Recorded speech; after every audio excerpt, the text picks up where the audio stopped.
This is my conquering song, laid on a wave so strong,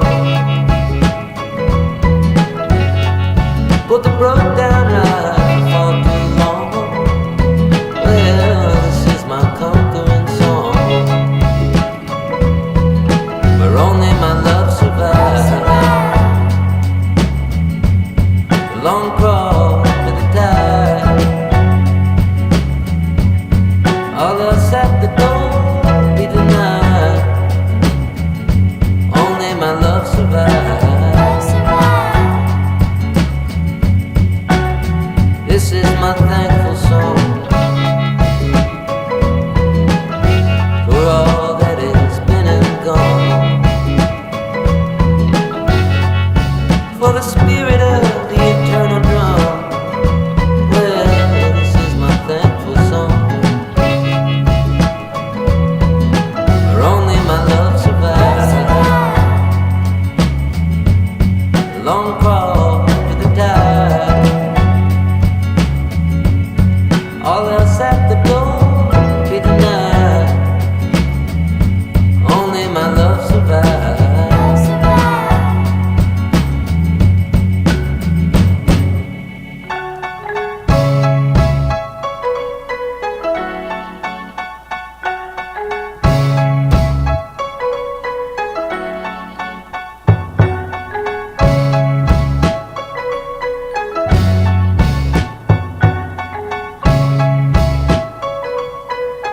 Only my love survives.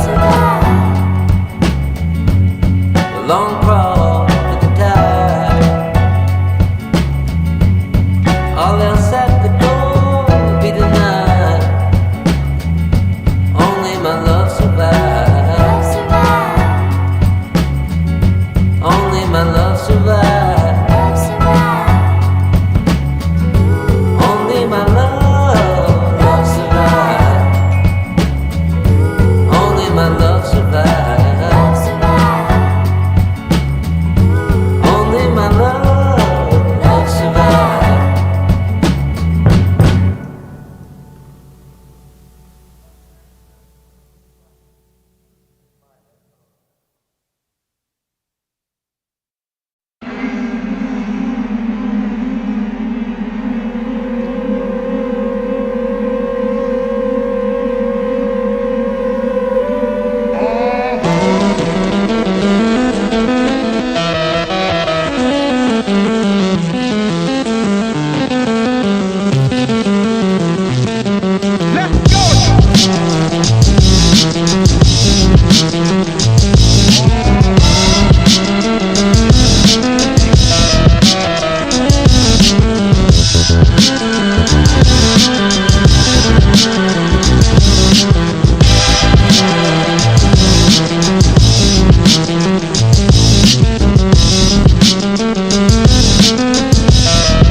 Right now, before we go anyplace else, I want you to go with me to a special place that I know.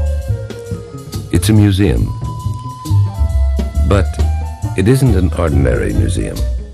It's a very abstract museum in which they show sound paintings.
Jesus Christ, girl,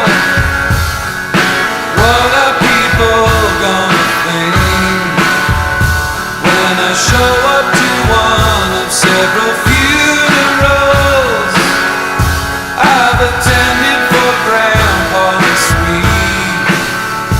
With you, with me, someone's gotta help me dig. Someone's gotta help me dig.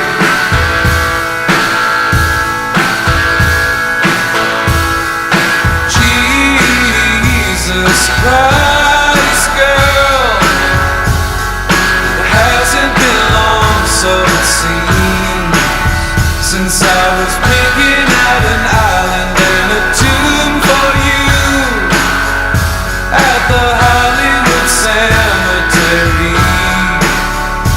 You kiss on me. We should let this dead guy sleep.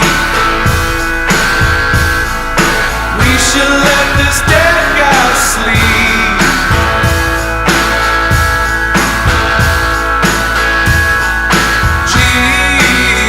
Jesus Christ, girl, I laid up for hours in a day,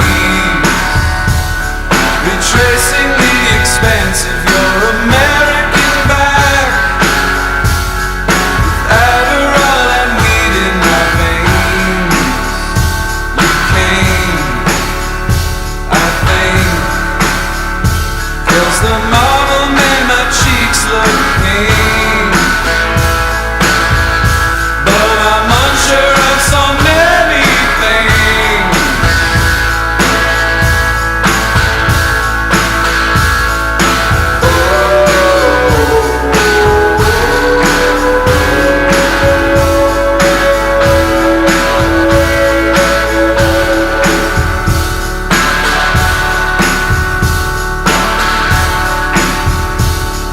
Someone's gotta help me dig. Someone's gotta help me dig. Someone's gotta help me dig.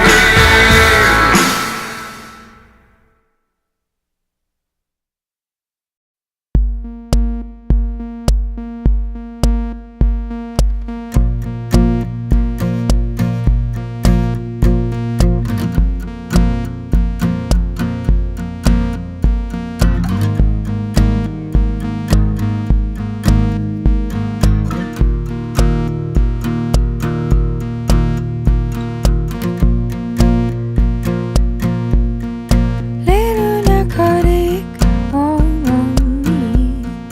What will I do without the weight of you now?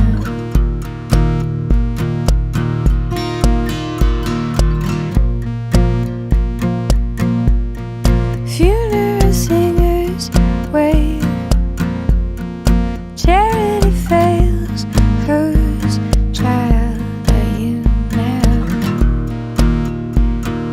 Lighthouse keeper, raise a bill, spread like a fall, stood in the weather, pray for a push, but doesn't take the jump again tonight.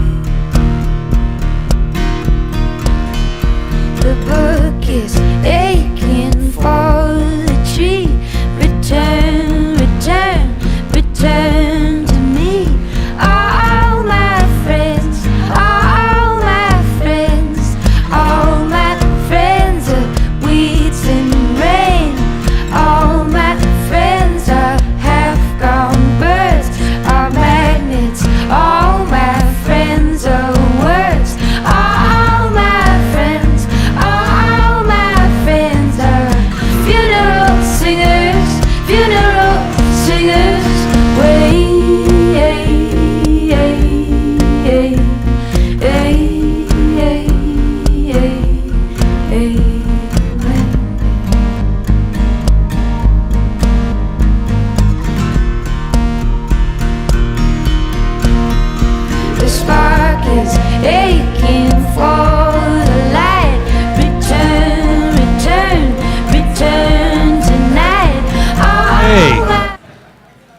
Welcome, everybody, to the 8th year of Epic Chef. We're glad to have you here. Thank you.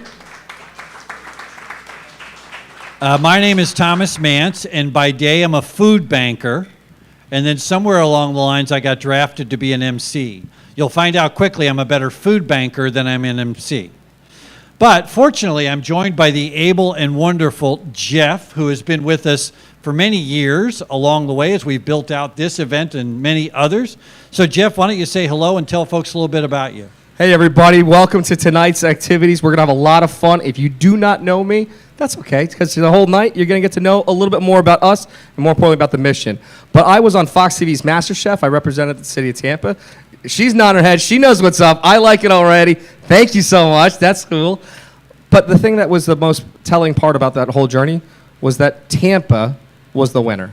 Tampa is the one that shines. And a night like this, we get to have the spotlight on two incredible restaurants, an incredible mission that's all coming together because of community. And we're going to talk a lot about that a little bit later. So why are we here? We're here really for two reasons. First, if you don't know what Feeding Tampa Bay does, we make sure that folks in our community that don't have healthy meals on their tables get them. I think if there's one thing all of us can agree upon, whether it's a child, a senior, or family, we need to make sure food is on tables. We also do a lot of other things. We make sure that communities are healthy. We work to build out programs, opportunities, jobs, a wide variety of things to make sure that when someone shows up in our care, we can return them to their fullest capacity and capability. So tonight is about celebrating our opportunity to do that. Our sponsors have made sure that that can happen. You all have become a part of that journey tonight. But there's another reason why we do tonight, is we like to celebrate the culinary arts and the many people that have supported our work over the years. Absolutely. I mean, with the past 8 years of having this event being put on here at the Signature Theater here at the Epicurean Hotel, over 2 million meals have been a part of this entire journey for our community to win. Right. I mean, we can't do that without the involvement of these incredible restaurants that make it a part of our community. Let me stop there again. So 2 million meals in 8 years. So thank you, yes.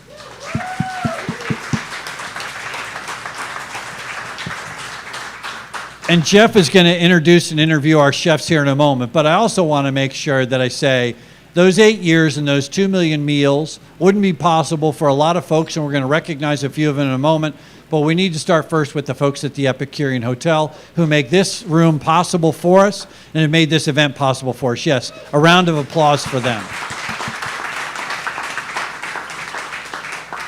You know, on a night like this, it's super cool to be able to see this. We've got two incredible chefs, and this is a really special piece of what has made 8 years worth of this journey for Epic Chef come to a whole new level, where we threw it back old school style. We brought back some of our past winners to be a part of tonight's celebration. So all of you here, you're in for a real treat, because I'm joined here with Chef Wayne Mathers, who is from Mise, who is a winner from 2019. Wayne, the crowd. Wayne. What does it mean to you, Wayne, to be able to come back here to the Signature Theater at the Epicurean Hotel to be a part of Epic Chef? I'm just honored. I'm honored to represent Mise en Place. It's a lot of fun. I'm glad to be here. She's an awesome person. She just did something really awesome and got my daughter a seat out in the crowd. So this is going to be a lot of fun. It's going to be a great night. You know, and it's really... That's something to clap for, absolutely. What's really cool is that, you know, your journey, I remember you being in here every single week and your daughter being a part of that journey with you. She's now, what, 11 years old, you said? 11 years old. She'll be starting middle school in 10 days. So everybody has to say hello.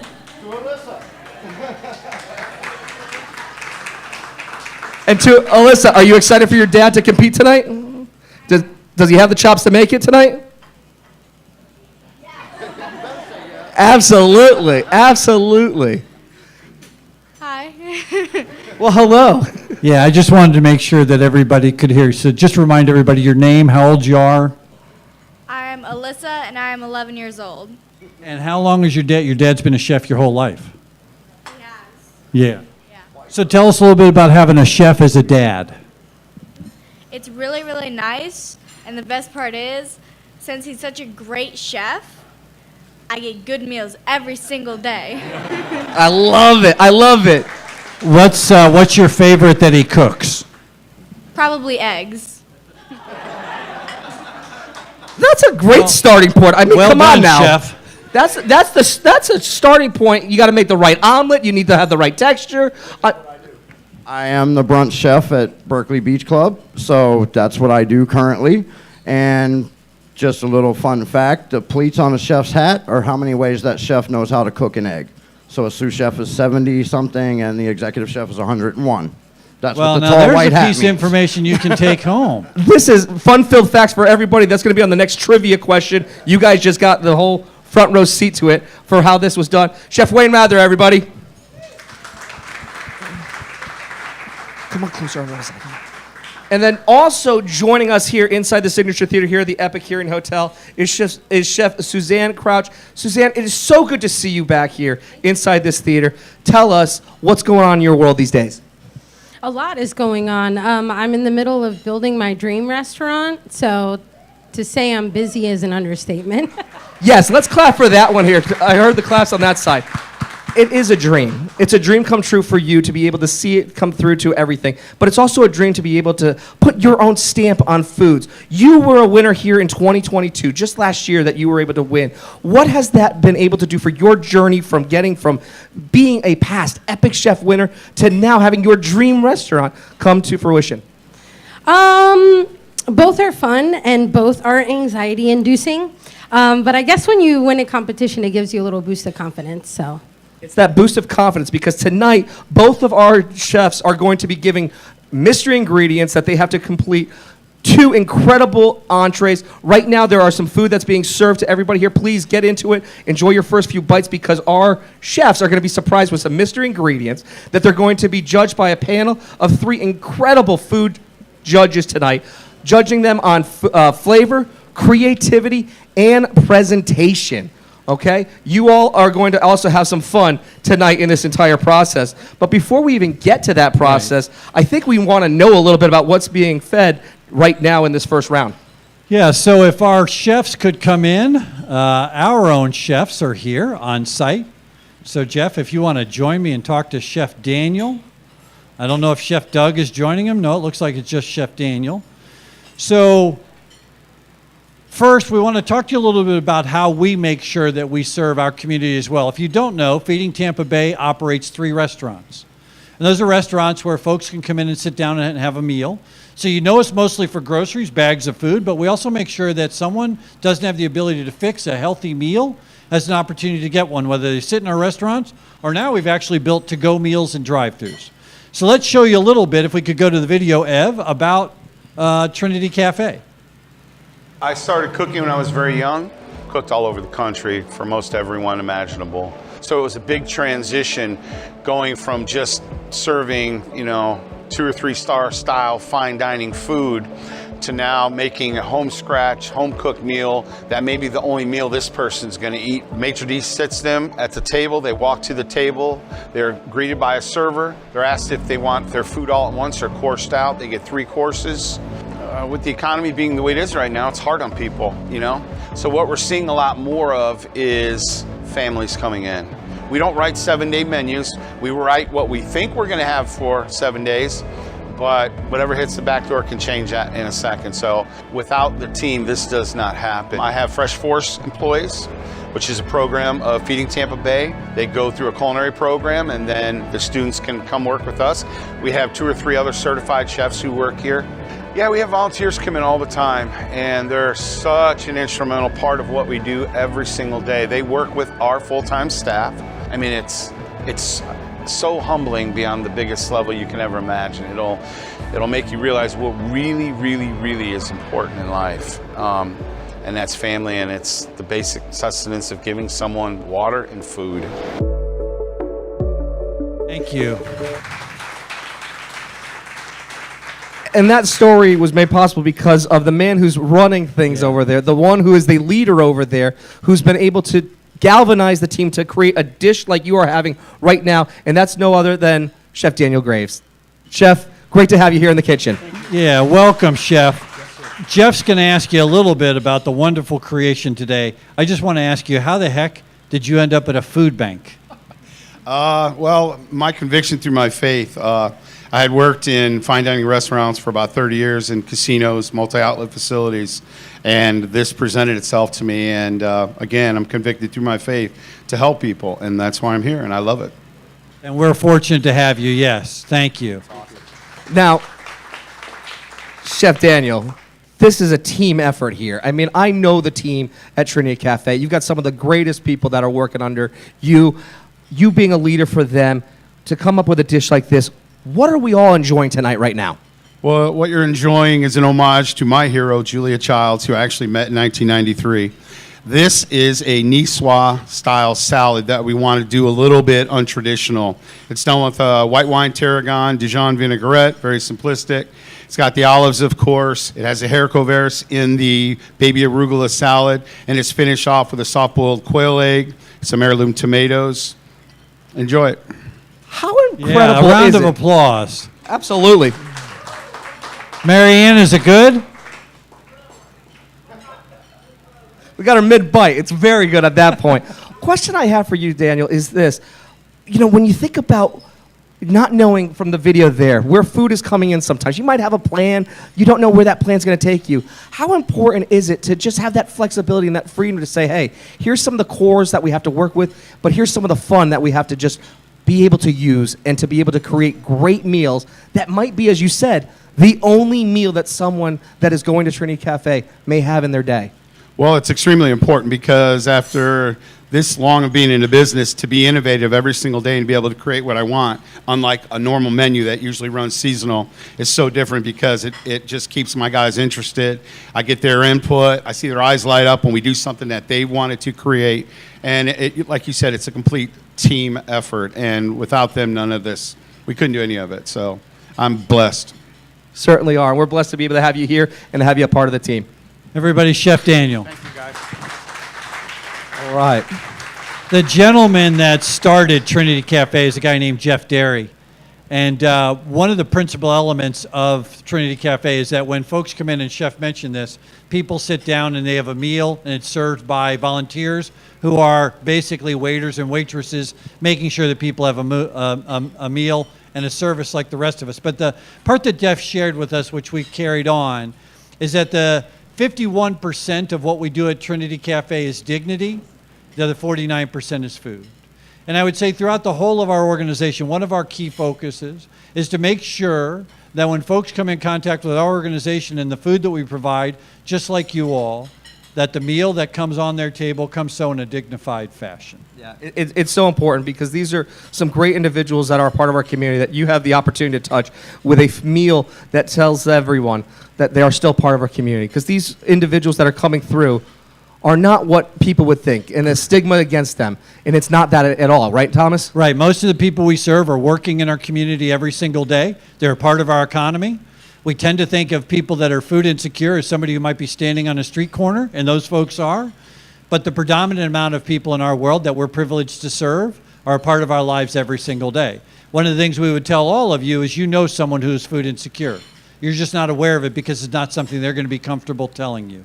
And so part of our mission is to make sure that when we are in their lives, that the acquisition of food is just like the rest of us, that they feel good about that moment, they feel cared for and thought of. Trinity Cafe is a great way that we do that. It's a great vehicle. We have mystery ingredients and we have a competition to start. We certainly do, and in our first round for us tonight, let's figure out what we're going to be having as our secret mystery ingredients.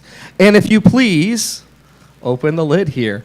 Tonight, our chefs are working with gluten-free pasta and foie gras. Now, our chefs here have 30 minutes to create the best dishes using gluten-free pasta, foie gras, being judged, again, flavor, creativity, presentation, and their 30 minutes starts now. So, Jeff, we don't want to give away any secrets. I got to remember to get in front of the camera. Yeah. They took the lines off I this don't week. have any tape on the They floor. figured Thank you. we came off our training wheels. Yes. We know where we need to be in our box. So what are your initial thoughts about these two ingredients? I mean, you could have so much fun. This is a layup here. These are two incredible chefs that have been through the ringer in their restaurants. They have worked with foie gras before. They have worked with pastas before. The trick is going to be being able to have that bite from the gluten-free piece to it there, but I don't think that's going to deter these two tonight. Honestly, to God, they're going to shine. So the bigger challenge for them is going to be more creative than usual because the ingredients are more familiar. Absolutely. It's a safe bet for them to be able to work with that foie gras, elevate that, make a beautiful pasta with that, and have that be that first course. Yes, we are putting it on a nice platter for them, but how do you let those two ingredients shine? And how do you bring some of the incredible food that our partners have been able to bring to us tonight to work with? Yeah, and thank you. We'll recognize our partners in a moment, but let's first meet our judges. So we asked 3 folks to come here and spend their time with us to tell us how ultimately do you creativity, Flavor and presentation. right? So we have 3 judges here with us tonight. So Randall, if you want to come on up, we'll say hello to you, figure out how the heck you became a judge here. So, well, no, you're in the middle. You got to be in the middle. So welcome. If you'd first tell us your name and where you're from and how you ended up sitting in that seat. All right, my name is Randall Woods. I'm with Florida Blue, and I think I'm sitting in that seat because I'm with Florida Blue. That's what we like to call a sponsor. But you've been with us a long time. You've been through this before. Tell us, how are you feeling about judging tonight? I'm really excited. I have been to this event many times. This will be my first opportunity to judge, so I'm really, really excited. And it was so funny because when I got here today and he was asking me about my palate profile, I said it's very versatile. I can do anything from sardines to foie gras. I had no idea we were having that I wasn't going to give you that. So That was unprovoked. You said it. I'm pretty excited about that. Jeff, what is a flavor profile?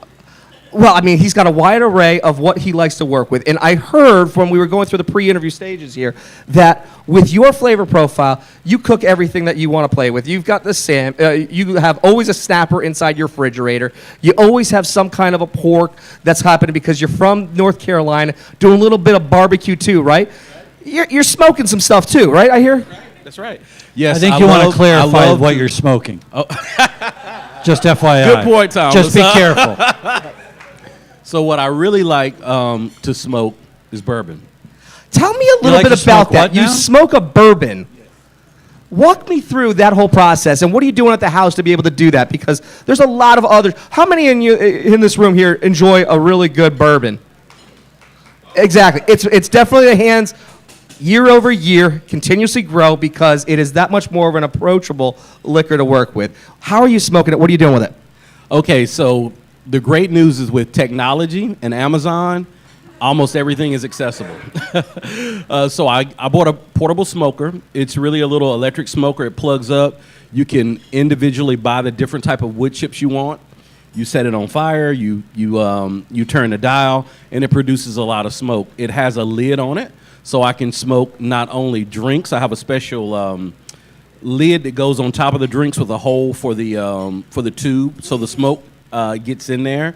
And in addition to that, I like to smoke things like my own cheese when I make macaroni and cheese. Okay, so macaroni and cheese, we found out a couple weeks ago, is my favorite comfort food. There is nothing better than macaroni and cheese. That will be one of my last meals. And you're smoking your own Gouda to make that. Am I right? That's right. Okay. So with that, I got to tell you, though, my friend, you're talking to this is the fun-filled fact. You know in Jeopardy when they go to like the first commercial break and they come back and they have the most dumb random fact about somebody? She's smiling because she's like, yeah, I watched Jeopardy and I know those dumb facts. I'm one of those walking dumb facts because I was number 3 in the state of Connecticut for cheese eating. So you literally could put a platter of cheese in front of me. We're going to need a bit more information. What exactly is cheese eating as a competition? Well, Thomas, it's a very, very hard skill set here. But what it really comes down to is you could literally put a platter of cheese in front of me, and I could literally just keep going around the entire platter and just tell you exactly what type of cheese it was. I mean, I was so good that I was number 3 in the state of Connecticut in high school, and I could have so much fun with... It was cheese shepherding, but it was also part of FFA, if anyone was familiar with FFA. Okay, I saw some heads nodding with that piece. That was part of the curriculum for me. And instead of doing stuff with any of the animals, I went that route. I just ate cheese. I was like, hey, you guys go play with the cows. I'll just eat the cheese after the cows. You can't get this content anywhere, can you? Nope. This is some stuff. So, Randall, let's ask you. You're in the position of being a judge tonight. What are you nervous about? I don't have any nerves. I'm really excited. Is that because of the bourbon you were drinking before the competition? Bourbon's got me feeling pretty good. Hopefully I'm not slurring as I'm talking right now. No, you're doing just fine. It's the smoking we're worried about. So everybody, a hand for Randall. Thank you for being here. We're going to talk to you a Thank bit you very more much, later. Randall. So we have a really special judge tonight. One of the preeminent families, restaurant chains in our chain wouldn't be the right word, restaurant groups in our community is with us here tonight. So from the 1905 family of restaurants, which we know more familiarly as the Gonsmart family, we have tonight with us Jeff Houck. Jeff, if you would come up. Yes.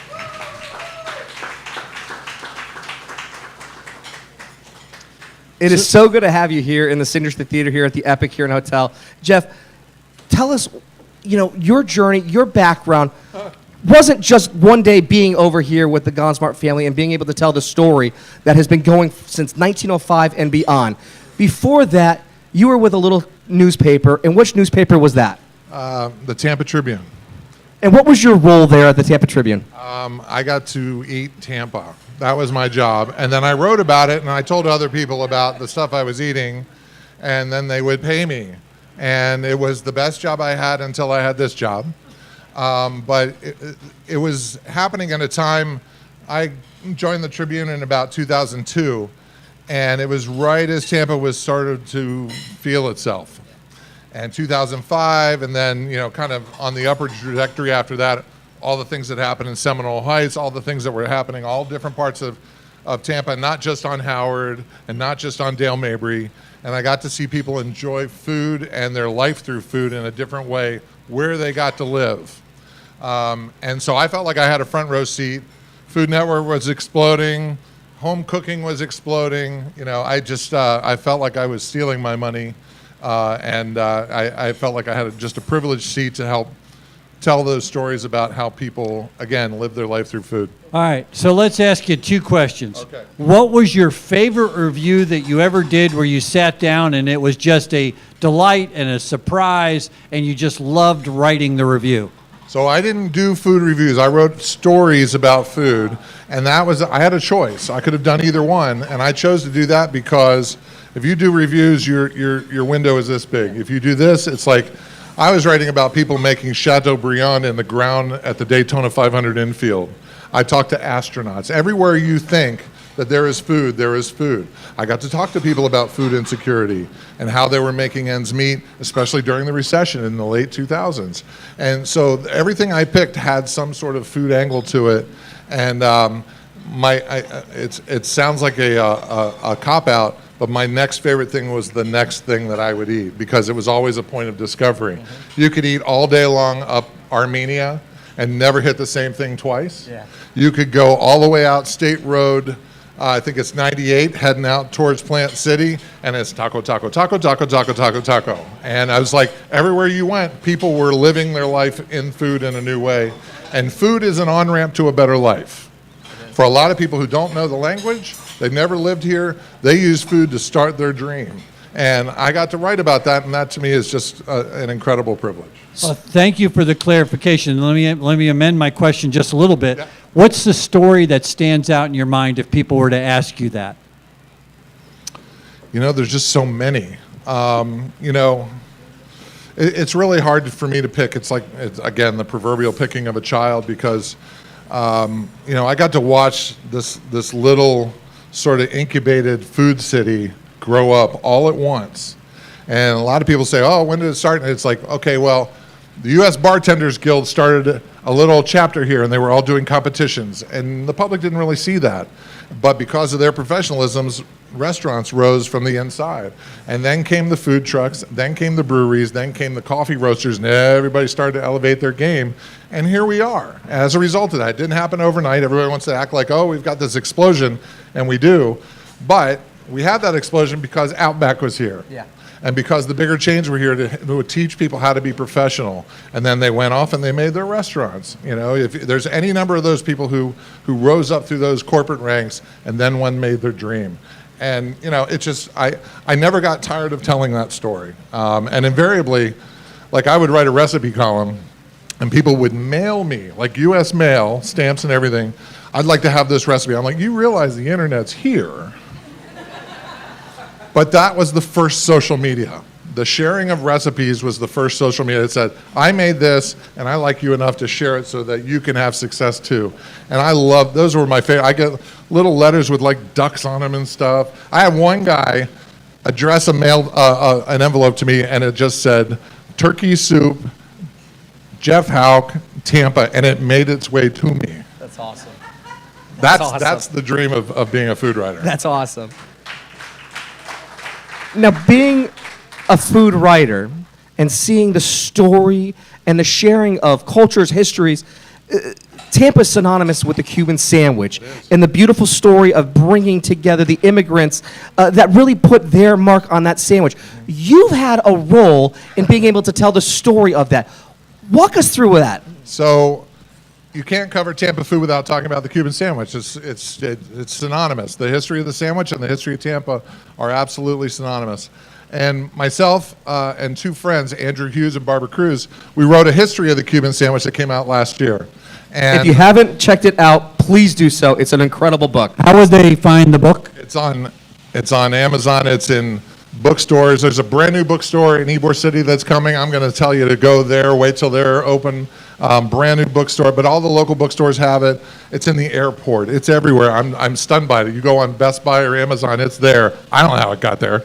But basically, Andrew Hughes is a food historian at USF, followed the sandwich and the migration of the people who brought it along and its path through Tampa, then obviously down to Miami, and then all through North America. I got to write profiles of people who are still evolving that sandwich. You know, there's a couple in South Korea making the Cuban sandwich at a place called the Tampa Sandwich Bar. That was significant to me. When that popped up in my Instagram, I was like, that's important. And they're making a Miami version, unfortunately, a Tampa version. The Miami version, I always say, if you want less meat and worse bread, knock yourself out. They're making a Miami version, a Tampa version, and then a Korean version with kimchi, which if you think of the pickles and the mustard, it does that same work. Nice. It's all crispy, salty, creamy, fatty, a little bit cheesy, a little bit of mustardy, a little bit of tart. That's the flavor profile. Whatever ingredients you put in the way to make that, that's what it is. And we told the story of the history side, and also people like the guys at the Boozy Pig who are making everything except the cheese and the bread. You know, it's a constantly evolving story, and it's a fascinating item. And then you are also a custodian to the story for the Gonsmar family, and you're able to help tell that story. Walk us through what's happening there with you guys and the entire 1905 family of restaurants. So I work for a unicorn. There is nothing like it anywhere. 5 generations in the restaurant business. Most that get to 3 fall off after there. So we're in the middle of passing through the 5th generation with Andrea Gonsmar Williams, who was supposed to be you asked how we got to be at the judges table. She was supposed to be here tonight, but had a conflict. I was happy to sub for her. I have to be an amateur archivist because I work for a family that treasures not only its own history and has saved everything, but also understands that their history and Tampa's history are hooked and intertwined. As goes the Columbia, as goes Tampa. So everything they do, and when I interviewed, I said, I don't really know much about marketing, but all you guys do is tell stories through food. I could do that all day long. If you look at their menu, 12 pages of storytelling. It might have this much description on one item. I don't know a lot of people that do that. So their respect for history, their love of Tampa, their love of food and ingredients and hospitality. I mean, I feel blessed every day that I work there. I really do. It's just a unique experience. That's beautiful. Yeah, one of the things I think we all know is that there are folks that have helped curate the food scene and history here in Tampa. One of those, we have Mise Plus with us here tonight competing, but the Gonsmar family holds a special place in our community, and we should all be grateful for them. We would remind all of you as you're here tonight, and you go out and you want to dine somewhere, choose some of our local restaurants. We all talk about small businesses and the way we can give back to our community. One of the great ways to do that is I was at Goody Goody on Friday for breakfast. There is a terrific breakfast to be had there, right? You would think of the hamburgers, but it's a great breakfast. Enjoy these restaurants in our community. They make our community go. Jeff? The only thing I will tell you is I used to work to make a rich guy richer, and now I help a guy give his money away. That's all he does. And if you come into the months of September at any of our restaurants, we give a portion of the profits away to a charity of the guest's choosing, including those that serve hunger relief. So, everybody votes with their feet, and that's what I can encourage you in the month of September. And Community Harvest is at every single Columbia restaurant. All of our restaurants. Every single restaurant, part of the portfolio, Community Harvest is there for the entire month. And the percentage that goes back to the local communities at no cost to a guest. I know this because my second restaurant job was working for the Columbia restaurant in St. Augustine. Very, very incredible gift that they give back to the community. How much is going back to the community? Last year, when we did the first year that we combined all of our 13 restaurants that are non-airport restaurants, we gave away $440,000, and that goes back to those organizations. So it's incredible. We're so happy to have you here tonight, Jeff. Thank you, Jeff. thank you very much. Jeff Hawk, everybody. We're going to do a check-in in just a few minutes, but we want to introduce our last judge, who's been with us for a couple of weeks. We're grateful to have her. Jessica Stallmeyer, welcome back to Epic Chef. We're glad to have you here. Yeah, thank you. So you have a unique job and job description, so tell people who you are and just what the heck it is that you do. Sure thing. So I'm a food blogger here in Tampa. I am fortunate enough to go around and taste food and then share what it is that I've found. I love also telling stories through food. I think that's such a beautiful thing to do, to both shine light on local restaurants here in Tampa, and then to also help connect people with food that is, for a special occasion, for a girls' night out, for whatever it is that you're looking for. I love helping people find what's right for them. And then I also do social media management and consulting for hospitality here in Tampa as well. So also a little bit behind the scenes in helping restaurants get their face out there. Now, with that being said, we just introduced you as Jessica, but that's not just part of it. On social media, your handle is what? Tampa Food Girl. So right there, everybody, Tampa Food Girl, you have to make sure that you're following Jessica because you are bringing so much of the visuals of what's happening in the restaurant community. So what are you seeing, what are you tasting right now across Tampa Bay? Oh my gosh, we have so many incredible things in Tampa. There's so many new things opening, and then there's also just incredible small shops that have been there for years, whether that's, coming in and getting your 1905 salad from the Columbia that's been here for a really long time, or visiting somewhere like Cacciatore & Sons, which is originated in the 1800s and was fundamental in bringing that Cuban sandwich and the, I can't think of the name, the crab... Devil crab croquettes? Crab croquettes. Thank you very much. The devil crabs here. And so there's so much of that going on. I see when I think of what's new in Tampa, we're bringing in a lot of fusion places. We're bringing in a lot of Mediterranean places. And that's what is at least coming out at the moment in the last couple of months here. So Jessica, you've been with us for 3 weeks straight now. What's the story you're telling about Epic Chef?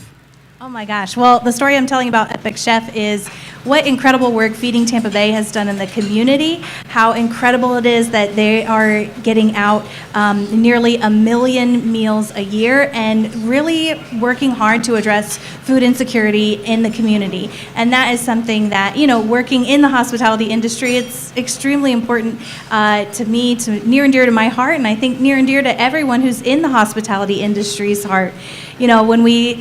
When we think about it, why is it called the hospitality industry? We're not just talking about food. Food is elemental. Food is necessary for survival, absolutely.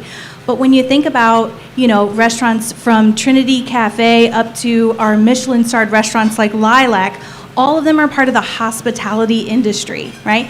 They're touching on the humanity of the other person, and they're bringing that dignity. That's so important. And I think that that's such a beautiful thing that's happening here and coming through Epic Chef.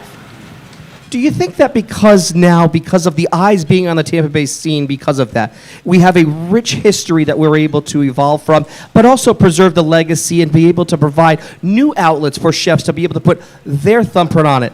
How important is it for us to be able to preserve that story, but still be able to have the excitement to push the limits, to challenge one another? And are we seeing that right now with that bar being raised? Absolutely. I think we're definitely seeing both of those things happening. We're still having a lot of people clinging on to that heritage, or I shouldn't say clinging on, building upon that heritage and trying new spins on classics from the area. And then we're also able to attract more talent from outside and build up talent within Tampa and really grow that way. It's exciting, the food scene here in Tampa, and there's no one better than TampaFoodGirl.com. TampaFoodGirl.com is launching soon, but Tampa Food Girl on Instagram and TikTok. So you can follow her there. Everybody, Jessica Stolemeyer, thank you for being here with us. Chef, are you going to do a check-in? We've got 10 minutes. I think we should, because I want to hear from Harmony Mulcahy, who is the general manager at Lara. Chef Suze is right now deep into working with the foie gras, the whole wheat pasta. But Harmony, tell us a little bit about Lara. This is the restaurant that is competing tonight.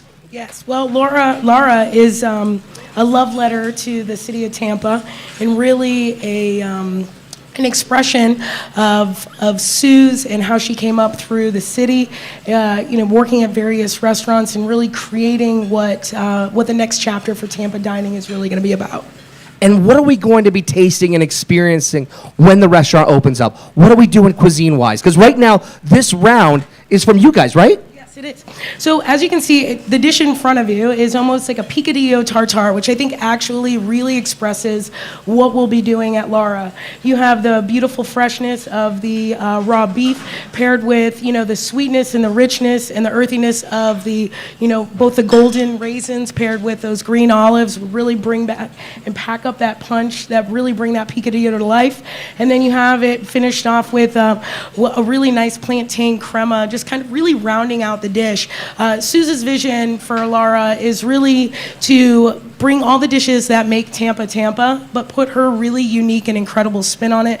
Have a lot of family style and really just an incredible restaurant for people to come, have fun. We're gonna have great cocktails, great wine list, and just a good time, all about hospitality. I love that because it's been the stepping points. It's been from, going from Ella's to then going to Cass Street Deli for Suze, and then it was over to Rooster and Till, and now we've got Lara that's gonna be coming open. How as we as a community can connect with you all to be able to support you when you guys do open? Absolutely. I think the best way to connect with us on Instagram, we're at lara.tampa. We'll be releasing and dropping little sneak peeks. We've been doing a lot of testing in our background. We've got our team fully together now, and we're tasting quite a bit. We've got a lot of really good stuff coming for you.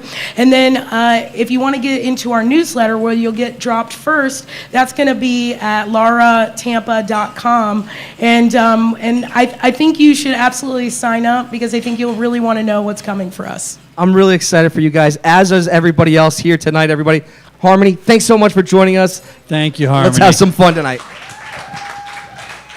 One of the things we ought to recognize, both Lara and Mise en Place, their chefs are coming here tonight for free. They're working on behalf of our cause and our mission. We're grateful that we have their support always. I want to speak a little bit about support, but why don't you do a quick check-in? I think that and then sounds I'll like a talk a plan. little bit about our sponsors. Love it. Wayne, foie gras, whole wheat pasta. What was going through your head, the first thing that came and popped up? Do you want to know what the first thing was or what I'm doing?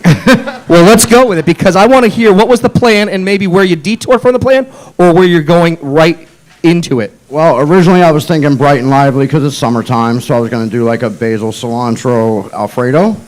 But it's foie gras, so it needs to be a little bit deeper, a little bit more depth in the flavor. So I went with a nice mushroom Madeira cream for the pasta, seared the foie gras perfectly.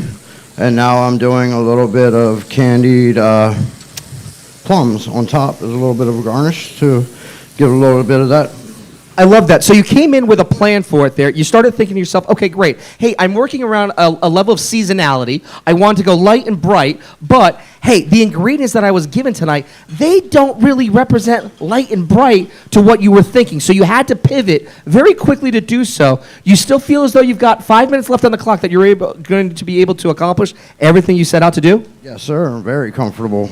I'm almost done. Almost done. I hear everyone else is going with their phones. Like, I guess there's an Amber Alert. Okay, can we all turn off our phones? We're all on the same page. It was vibrating in mine. I saw you guys going for it too. I heard the ringing from it as well. But that's not going to stop anything from Chef Suze over here, because you're already kind of going deep into the details here. Walk us through what you're doing right now. I wanted to just really get real down and dirty, real close, get right into it. Exactly. I want to see this because you are just doing the final touches to your dish, and it looks absolutely beautiful. But walk me through a little bit about the finest of details right now. I'm kind of making like a foie gras salad because it's supposed to be an appetizer. So I made a dressing out of the rendered fat of the foie with some pureed asparagus, lots of garlic and shallot. I think that'll bring out the juiciness of that foie. And then some red wine blackberries because I love fruit and foie together. And then I'm going to add some fennel and some crunch to it so I can give it a well-rounded mouthfeel. When I saw these two ingredients, I said to myself, hey, this is like, we're giving you guys some of the best ingredients to work with. We're laying this up for you. How easy, how hard is it to say, yeah, these are great ingredients. I love working with foie gras, but I got to make something kind of work. Was it hard to come up with the menu plan that you put together today? A little bit, yeah. The noodles for an appetizer is a little tricky, but I love foie and I love noodles, so hopefully this will be delicious. I dig it, and you've got about 3.5 minutes left to go until this round is up. Thomas, I'm feeling confident and I'm feeling excited. The smells back here are fantastic. It's going to be exciting to hear what the chefs come up with and how our judges see those. One of the things we always ask the audience is, does anybody want to tell us what they would have done with these ingredients? We always have amateur chefs who think, I would do this in a particular way. Anybody brave enough to share what they would have done with these two ingredients? Marion, I could ask you, but that'd be a bit of a ringer. Alyssa, I mean, you've got to... All right, Marianne, could you please let people know who you are? I can't imagine they don't know you. And remember, we have 2 minutes, 38 seconds left. My name is Marianne Ferentz. I'm the co-proprietor of Mise and the Berkeley Beach Club in the Dewey. And if I got the ingredients, I would call someone on my team and ask them to cook something with it. Outstanding answer. We also have another celebrity guest tonight. Do you want to identify yourself and tell us what you would have done? Okay, so I'm Alex, Ali O'Malley Cat on Instagram and TikTok also. The one thing that I would have done with this recipe is just give it to my husband because he's the one who cooks in my house. All right, so it sounds like I'm getting a trend here. We're just passing the ingredients off to somebody else at this Clearly. stage. Okay. No one else is brave enough to step in. Very well thought out. Your plans are both very well thought out. Well, we're going to let the next 1 minute, 40 seconds go by, let our chefs get ready, and the judging will begin in just a moment. Sounds good.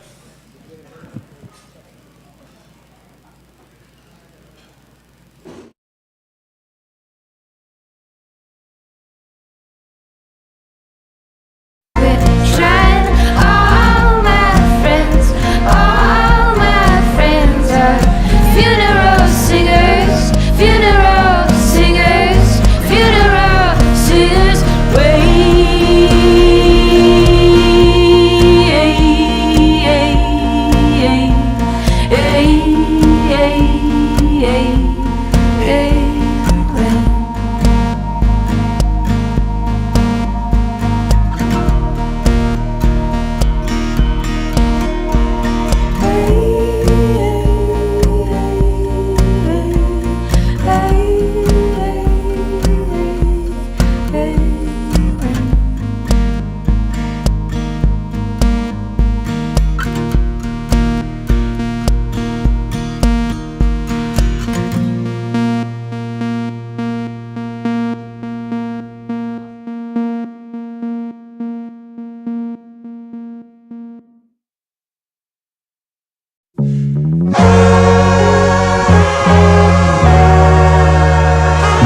Okay, so folks, we're going to count it down at 10 seconds. You ready? 10, 9, 8.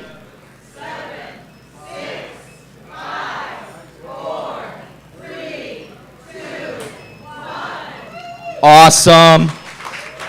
You know, this is the fun-filled treat of this, right? Because tonight is an all-star night. Our two chefs tonight have been out here before, winning it in 2019 with Chef Wayne, winning in 2022 with Chef Suzanne over there. We have to take this down. We were kind of like, should we just get the dishes out now?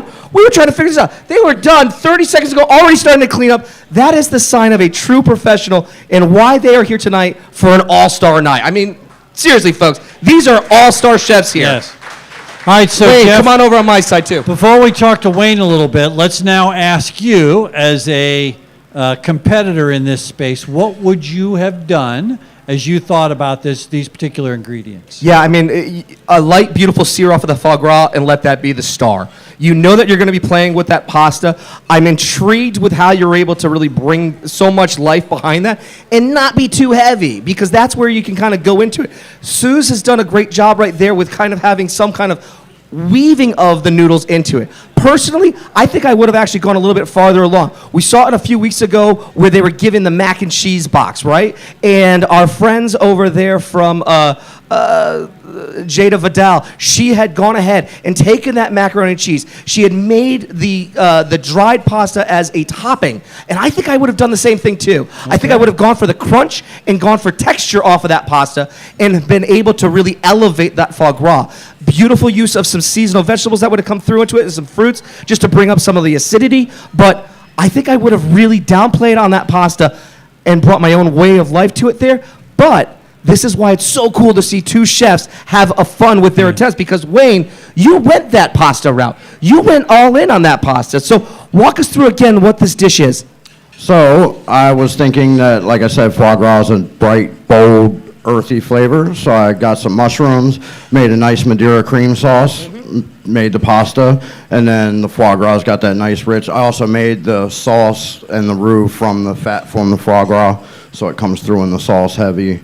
A little bit of cumin, a little bit of nutmeg, because nutmeg always goes well in cream sauces, and then the poached peach on top, poached plum on top, gives it a nice acidic flavor. Cut the heaviness of the cream sauce. And it sounds like you have all the elements that are working in a dish like this to be able to balance out what would be some of that fattiness and that richness that you're coming through, but how you're weaving in a little bit of the acidity, a little bit of that tartness, and you even had a little bit of heat behind it as well, with you saying a little bit of the cumin there to bring out like a nice little bit of spice, a little smoke. A little bit more earthy flavors. Sure. The cumin, the nutmeg. Nutmeg is always a great little additive to a cream sauce. Another little tip for you guys.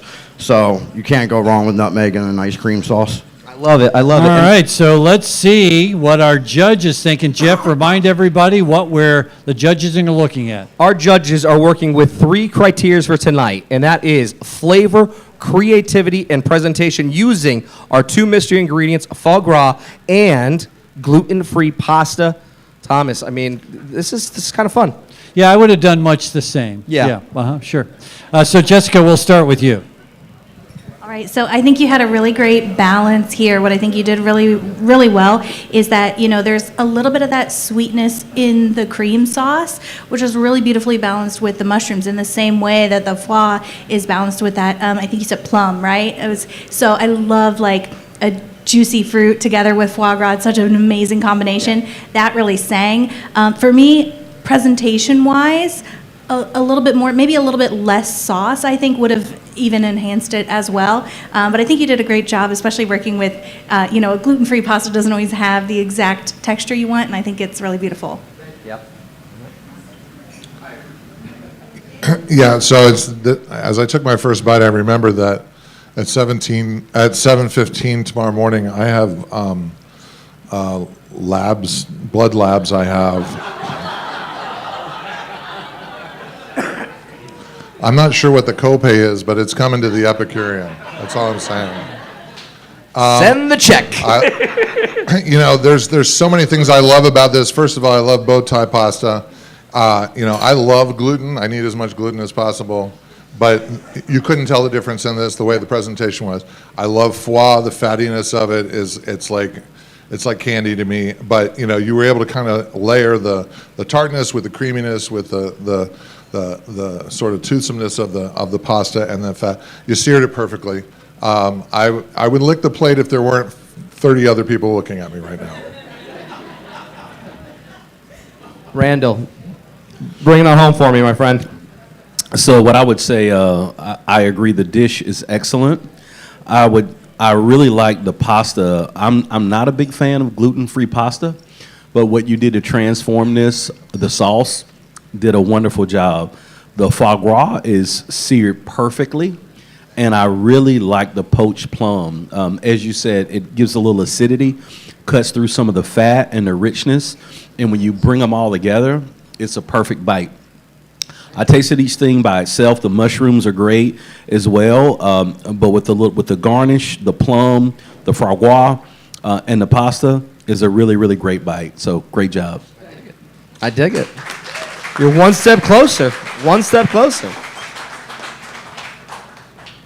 Okay, so we're ready for our next chef. Please All come right, on Suzanne, around, chef. come on if my you would. side here. Do you want to hold it up? We're going to get a few photos of that dish as well. Did you guys get your photos that you needed for that? Rossi, you know how to do this? This is not my skill set.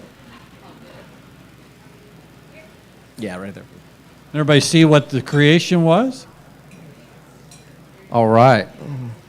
Now, same ingredients, same amount of time, but a totally different direction, because what did you do with your pasta? I used it as the starch in my salad. So I was going to originally do a pasta dish, and then I decided for an app, I wanted to do a salad. So I made a sear foie gras and gluten-free spaghetti salad. And then I finished it with fresh citrus and blackberries that I quickly cooked in maple syrup and red wine. I wanted to play to the richness of the foie gras, but also give you some texture. So you have the noodle there, which is kind of soft and long, and then a lot of the crunch from the romaine, apple, and fennel. And then the blackberry on top, just to cut through all that richness. I dig it. Use your knife. I love when people eat salads with knives, so just cut in and make yourself the perfect bite. It's the perfect bite. And walk us through a little bit about how you kind of got there, because you had said you were going to go in one direction with using it as a pasta, going that pasta dish route. How far into the cook in 30 minutes were you saying, I'm going to go that route, and I got to kind of detour? Maybe about a minute in. I was committed to this pasta dish, but then I was like, no, it's appetizer. Do pasta next.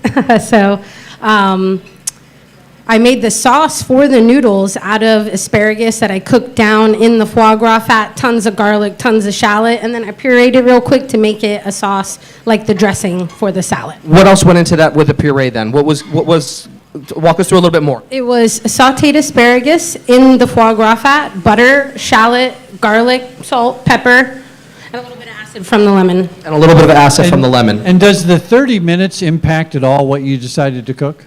Oh, yeah, absolutely. If I had 2 hours, it would have been completely different.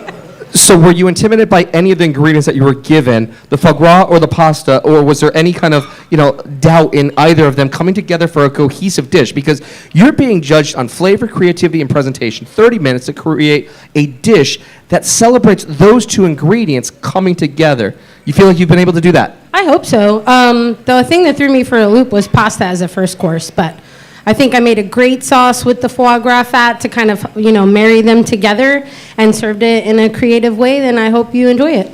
Okay, well, we'll start this time with Randall, since we went the opposite direction. Randall? So first of all, I really have to commend you on the creativity. To make a salad with the pasta dish and the foie gras would have never crossed my mind. You did a fantastic job of executing it.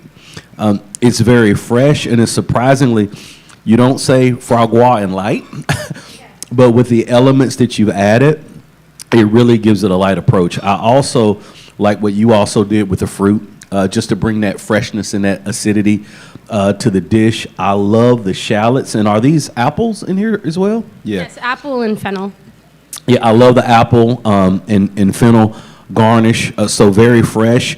And then I would also say very bold to take a gluten-free pasta and really leave it on its own. You executed that very, very well.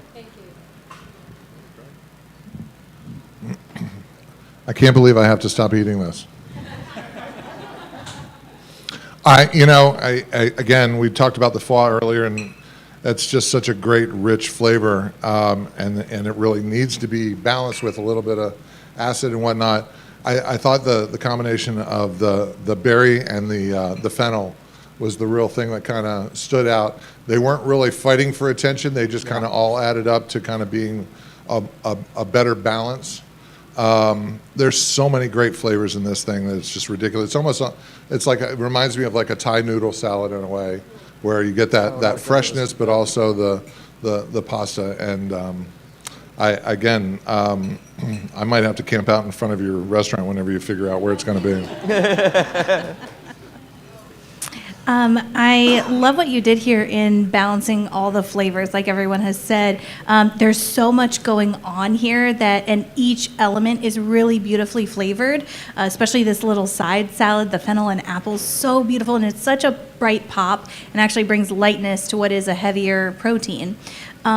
For me, I would have loved to see it work just a little bit better all together, a little bit more cohesive, maybe slicing the romaine, tossing it a little bit more, just so that, we could create our own perfect bite, but it was a little hard just to kind of get everything all together in a singular bite. This is one of the most astute judging of the first round we've ever heard. This was terrific input. How about a round of applause for our judges? And how about a round of applause for our chefs after round one?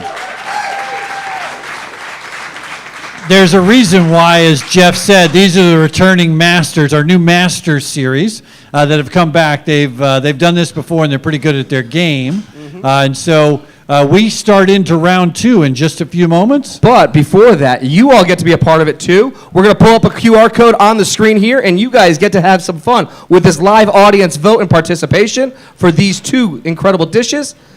And as that comes up here, you all get to play judge as well. First question, which chef used round one's mystery ingredients for creativity the best?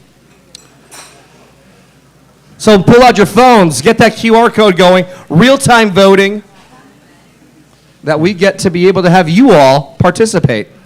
This is also a fundraising opportunity because we're going to take all your personal information and debit your bank accounts. So thank you for that very much. We appreciate the contribution. Not as many people are laughing as I thought would. I didn't think they would on that one. I didn't think so. So again, you can see the real-time results. And you all get to have some fun with this one here. And then we're also going to get the QR code teed up for what's going to be the second question, where you all here get to have some fun as well with best presentation. Right, we gave you a look under the camera, so you got a sense of what the dish looked like. Best presentation.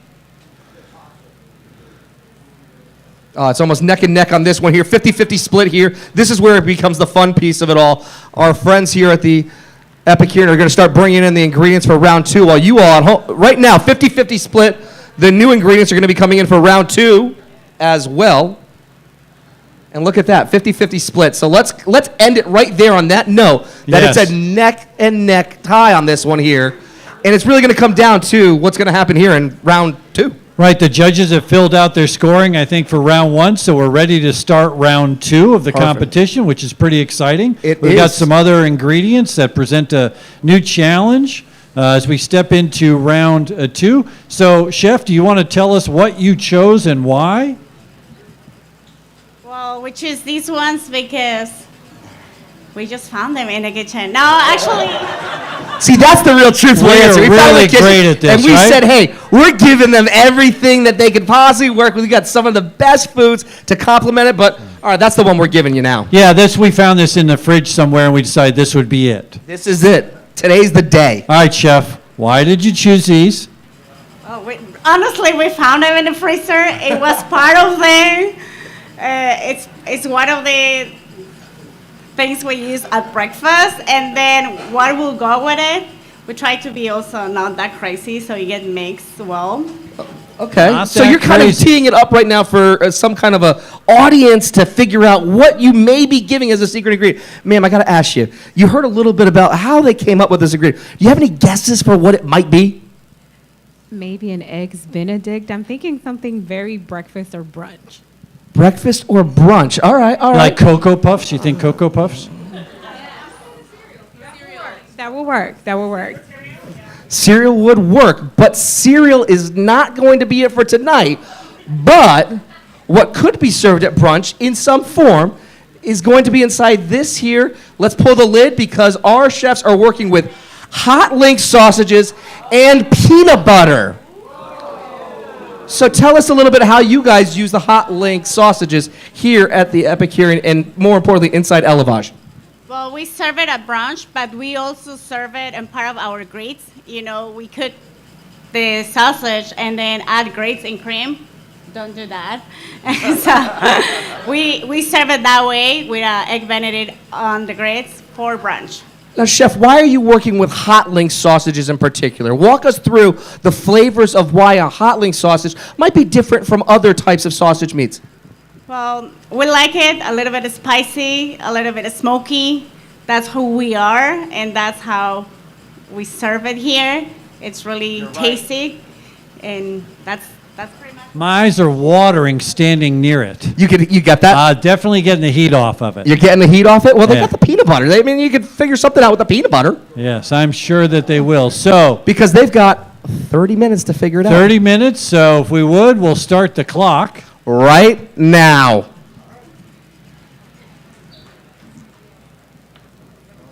So, Jeff, while we have a minute, it's important to us that we recognize the folks that make this event happen for us. And I'm going to work, Randall, I'll come to you in just a moment, but I do want to note Florida Blue is our presenting sponsor, and we'll talk to Randall in just a moment. But I want to recognize a couple of other folks. We have our friends from Chapel Roberts who have supported us over the years. If you don't know Chapel Roberts, they're best known as the folks that help us tell the story of folks in our community who are food insecure. So how many have seen our advertising and all the different things that we try and put into the community? Thank you. So, Steve, we appreciate that. Right? So we work really hard to make sure our community is aware of this work, and Chapel Roberts helps us do that.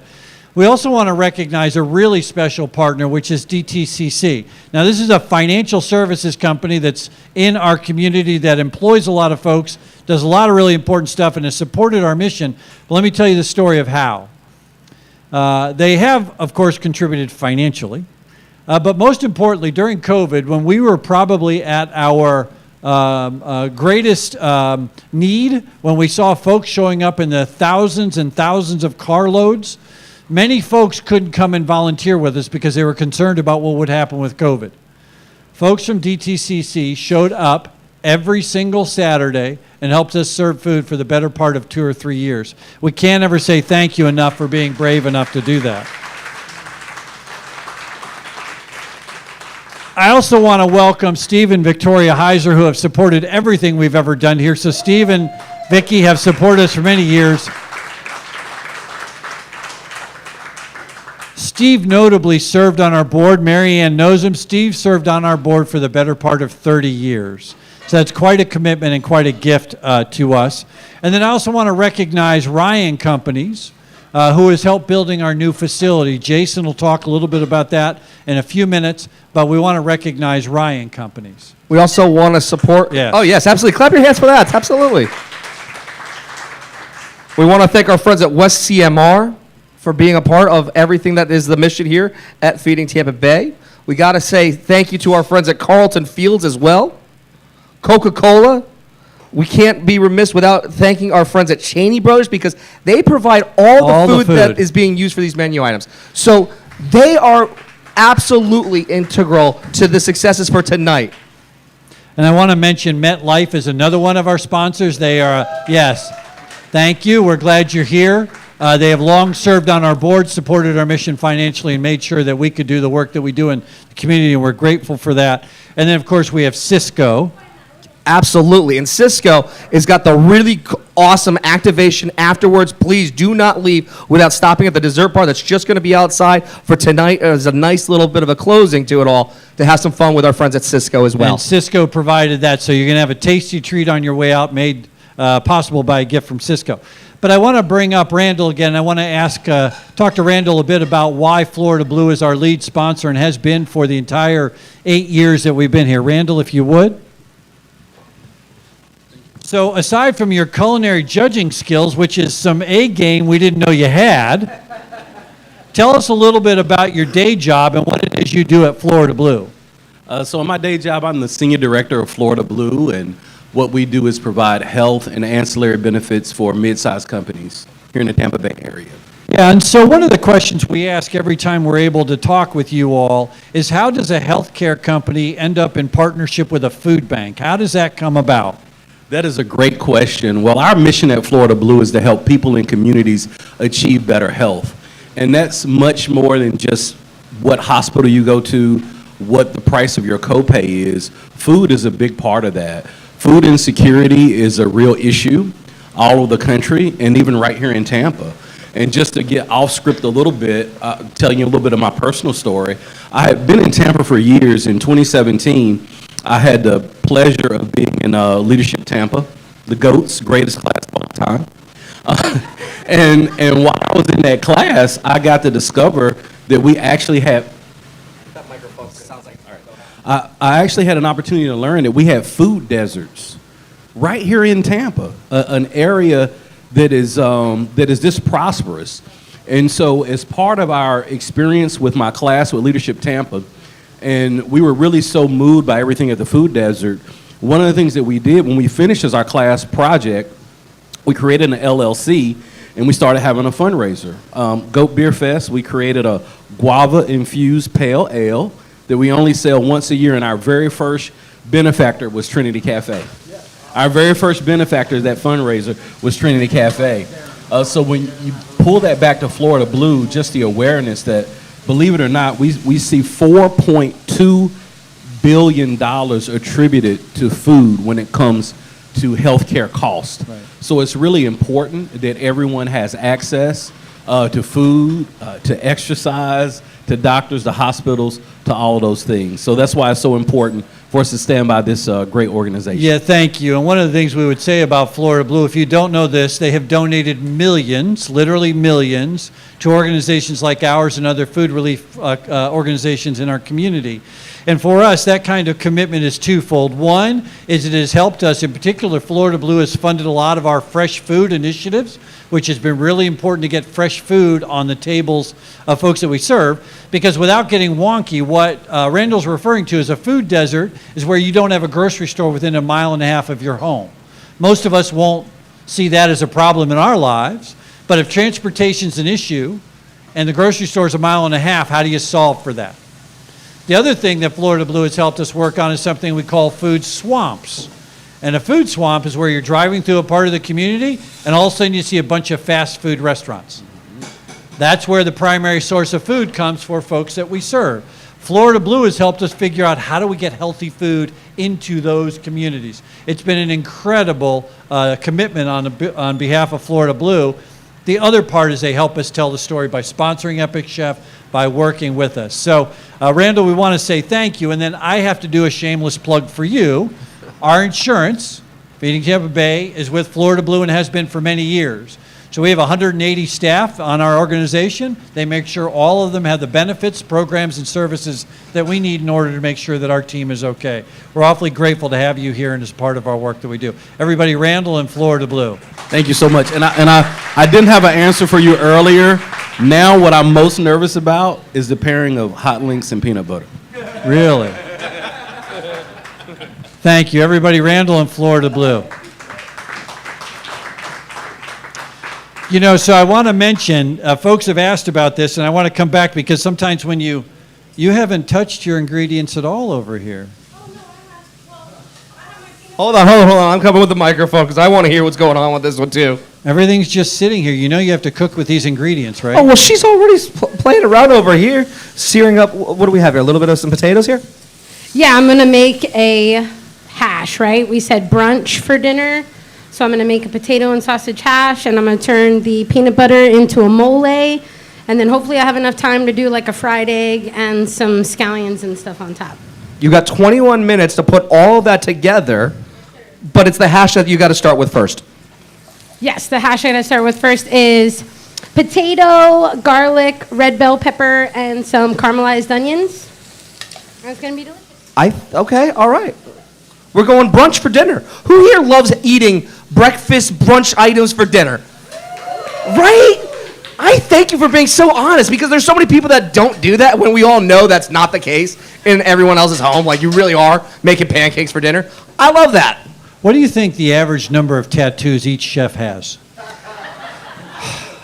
Week in and week out, the average number of tattoos, it's got to be pretty significant. I'm going to say, what do you guys all think? The over or under, 45? Over 45. Over 45? Over 45 tattoos. Over 45 individual tattoos on these two right here. Marion's going like, yeah, Jeff, come on, man, 45. Definitely at least at that. I think that should be our fourth competition judging item, is the number of tattoos and the quality of tattoos that chefs have. I think that can really happen. That's like the after-hours show at that point. You know what I mean? Like, that's going to be with the Cisco dessert bar, and that's where we're going to be having some fun with that Actually, one. they're just going to eat. And please, your next round of dinner is coming out as well, so please, as it's coming out, don't hold out. I was going to bring Marty and Mary Ann up from Mise en Place, but why don't we let you all enjoy your dinner for a moment? We'll give you a time to talk with your table mates for a moment, and then we'll be back in a few minutes to talk with Mise en Place and get towards the last part of our competition, okay? Thank you, everybody.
Better start acting like I was born at midnight every time.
Don't you dare try to work things out, at least you'll stop your bleeding. What's with loneliness? Born to widows, won't it let me be?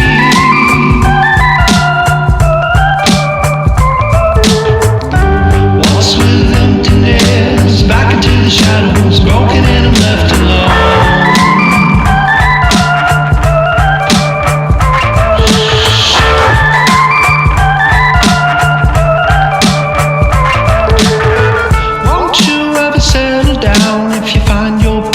Set your price. Won't you ever comb your hair? It's a trouble they find so appealing. Won't you ever settle down? Cause you bury your days like you bury your nights. Won't you ever change your heart? It's a cold fire find so misleading. What's with loneliness? Born to widows, won't it let me be?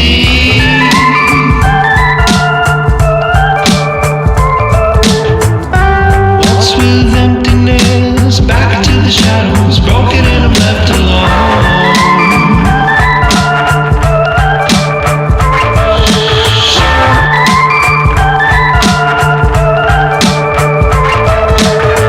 Need my girl, show me love. Need my girl, show me love. Need my girl, show me love. Show me love. Rush, rush, little girl, get running. I wanna run, run, run, rush, rush. Hush, hush, little girl, when you're talking at your friend's house about us, us.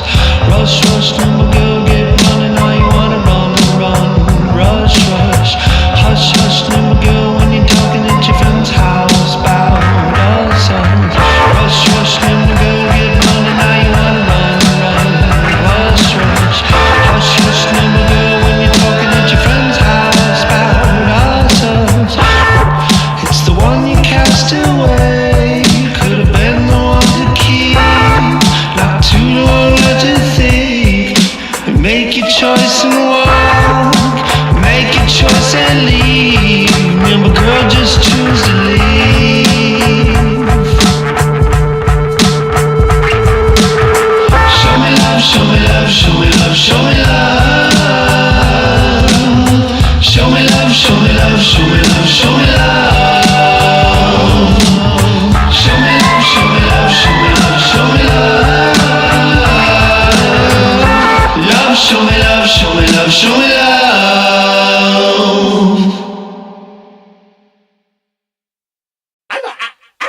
I want to do a little something like this right here.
Okay, everybody, we're about 10 minutes out.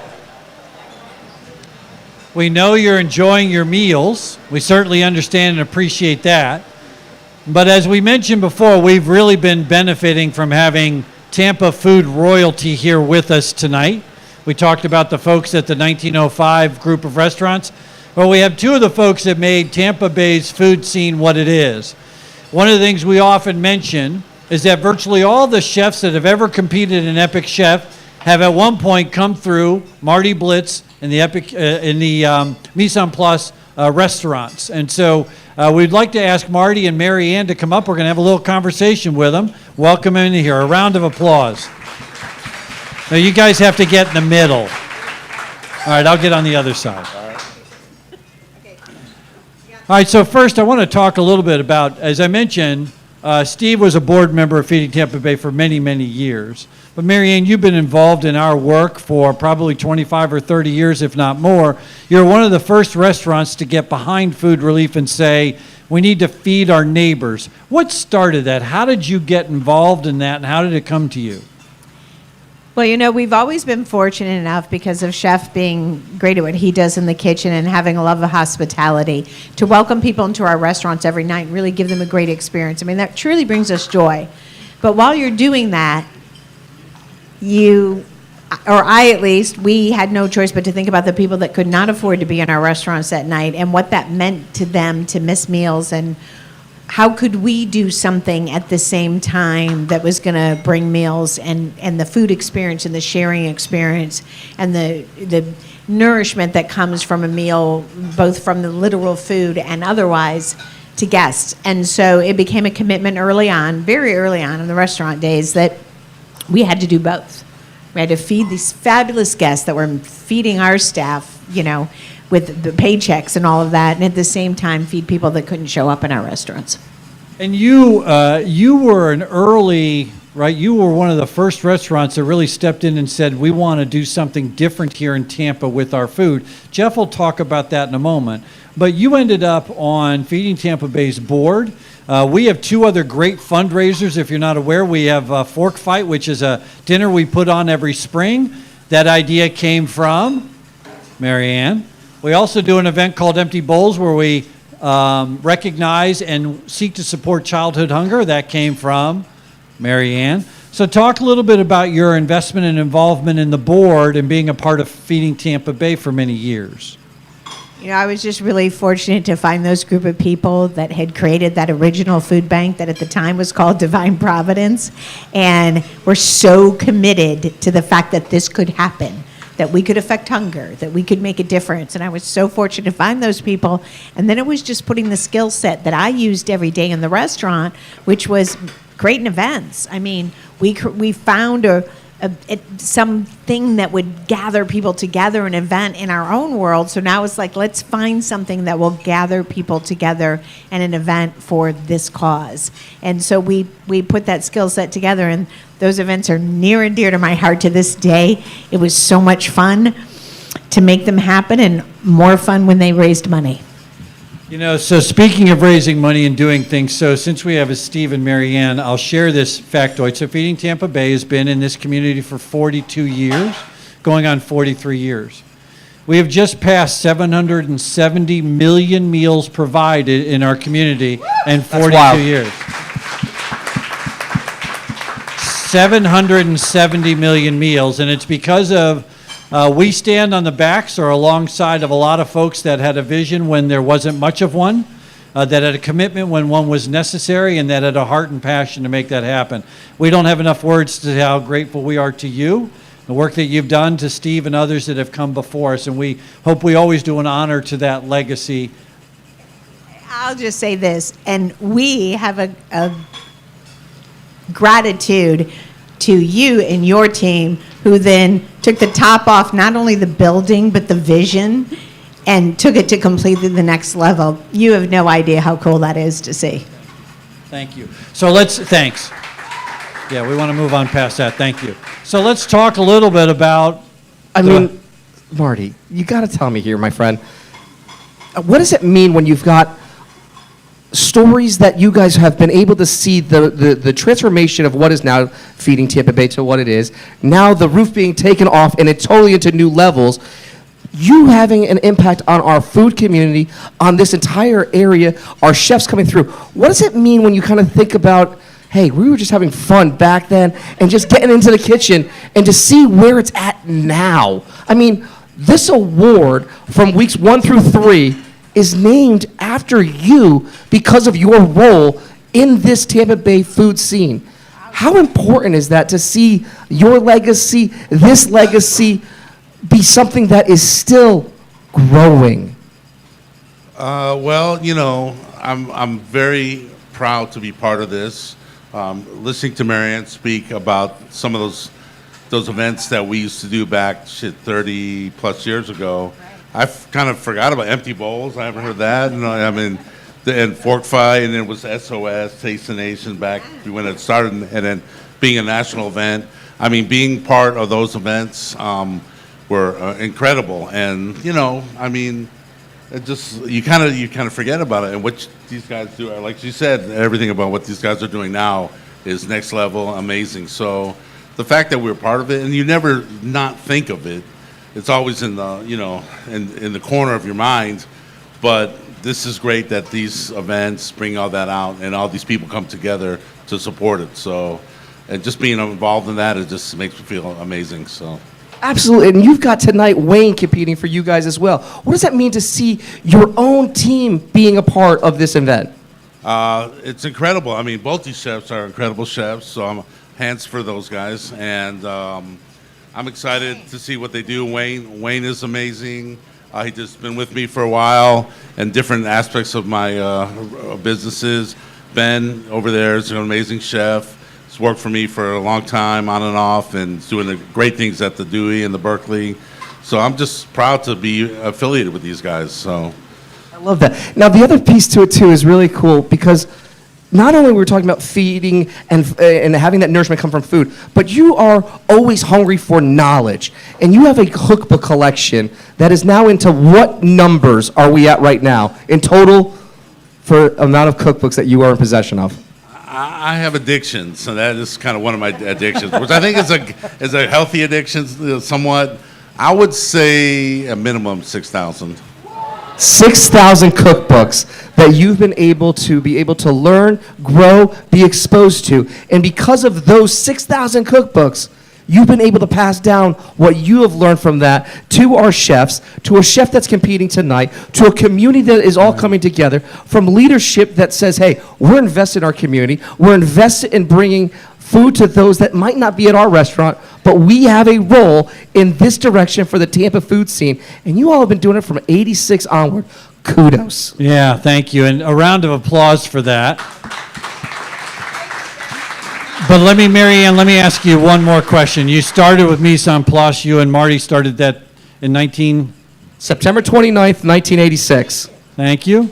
But Marianne, you also have expanded your vision and mission of what you're providing to the community. Tell us a little bit about more of some of the restaurants you have and other things you're doing here in Tampa Bay. Yeah, you know, we've always been an event and catering company, and we still do that, and that's one of the greatest ways to reach out into the world, we think. We have, as we said, Chef Ben Hooper over there is our chef at the Dewey Restaurant. As Marty said, he did a couple stints with us in different mise en place organizations, and it's out at the beach. So, you know, if you want to go escape out to Paso Girl Beach, the Dewey and the Berkeley Beach Club is a little mini hotel is there. And we're hoping that we can connect with what's happening on the Pinellas side for fundraising for the food bank to that, because we've never had a Pinellas presence before. So this is kind of cool to be able to do that. And then we're at the Tampa International Airport in a restaurant called the Cafe by Mise en Place. And, you know, it's another area where we can continue to get people involved, because the airport's a really big operation, and it goes literally all over the world. So we should be spreading the food bank message there as well. So it feels good to be a little hospitality company, but nothing feels as good as being right here tonight. Thank you. If you love food in Tampa Bay, one of the reasons why you love it is because of these two. Another round of applause for Marty and Marianne. Absolutely. I know we're getting tight on time. 45 seconds. Yeah, we're going to let them 45 seconds. count down and stop, but there's a couple of other people we want to talk to. So first, we're blessed with the presence of another influencer yet here in Tampa. So come on up, Alexandria. Yes. Right, 30 seconds on the clock, chefs.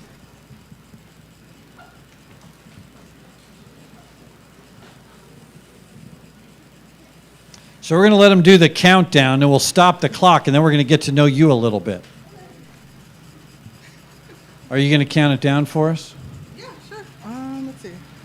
12, 11, 10, 9, 8, 7, 6, 5, 4, 3, 2, 1. Ding, ding, ding, ding, ding.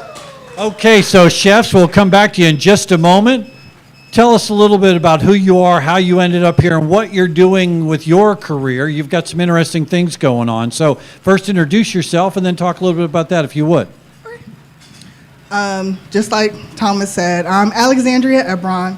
I'm the chief digital content creator of my own brand called the Frugalista Life. So basically, I just cover food, fashion, travel, and a little bit about what I've learned in my therapy sessions. My full-time job is actually brand manager of the Zest podcast with Delia down here. So basically, you can, good idea. You can find the Zest on pretty much anywhere you get your podcast, Apple, Spotify. My episodes come out every Thursday. This week we have an episode with Eric Adams of the Key West Lobster Fest. So if you like Key West and you like lobster, then this episode is for you. Any content that the Zest creates is usually me. So if you DM the Zest, you're going to be talking to me. So how I ended up here tonight, I've been to Epic Chef before a few years ago. And so when I saw that it was happening again, I made sure I reached out and was like, hey, I love coming to Epic Chef. Like, can I come? And fortunately for me, they saved a seat. So that's why I'm here tonight. Thank you. I think one of the things we really want to do, and we talked about this at the beginning, and Marianne mentioned the heart of what we do is telling the story of and providing resources for someone that doesn't have a meal tonight. But we also want to celebrate the culinary scene and all that is happening and the gifts of folks like our chefs tonight who have come here and supported us and all the chefs over the years. So we're really glad to have you here. And again, how can folks follow you and find you? You can follow my blog, thefrugalistalife.com. That's the word frugal. If you know what frugal is, some people might be. Frugalistalife.com. You can also follow me on Facebook at thefrugalistalife.com, or the Frugalista Life, I'm sorry. And also Instagram and TikTok at Ali O'Malley Cat. So if you're if you're a fan of the Aristocats, then you know O'Malley Cat. So Ali O'Malley Cat. And also follow the Zest Podcast on Facebook and Instagram at the Zest Podcast. And with new episodes coming out every Thursday. Bingo. So everybody, a round of applause for Alexandria and the Zest Podcast. So finally, boy, we're running through it. So finally, I want to welcome my colleague, Jason Prado, who works with us, wants to talk just a little bit more about our mission. And if you want to become involved with what we do and who we are, Jason, if you would. Thanks, Thomas. Thank you all for being here, first of all, this evening. Hopefully you all are enjoying yourselves. Really quick show of hands. How many of you all, is this your first time at Epic Chef or a Feeding Tampa Bay event?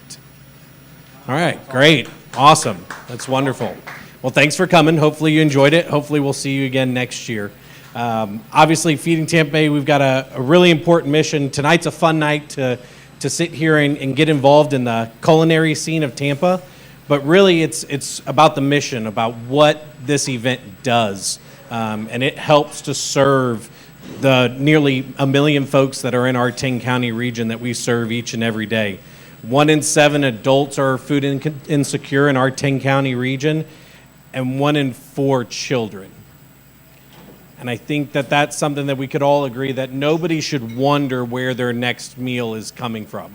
So thank you all for being here today and helping to ensure that those folks are provided for.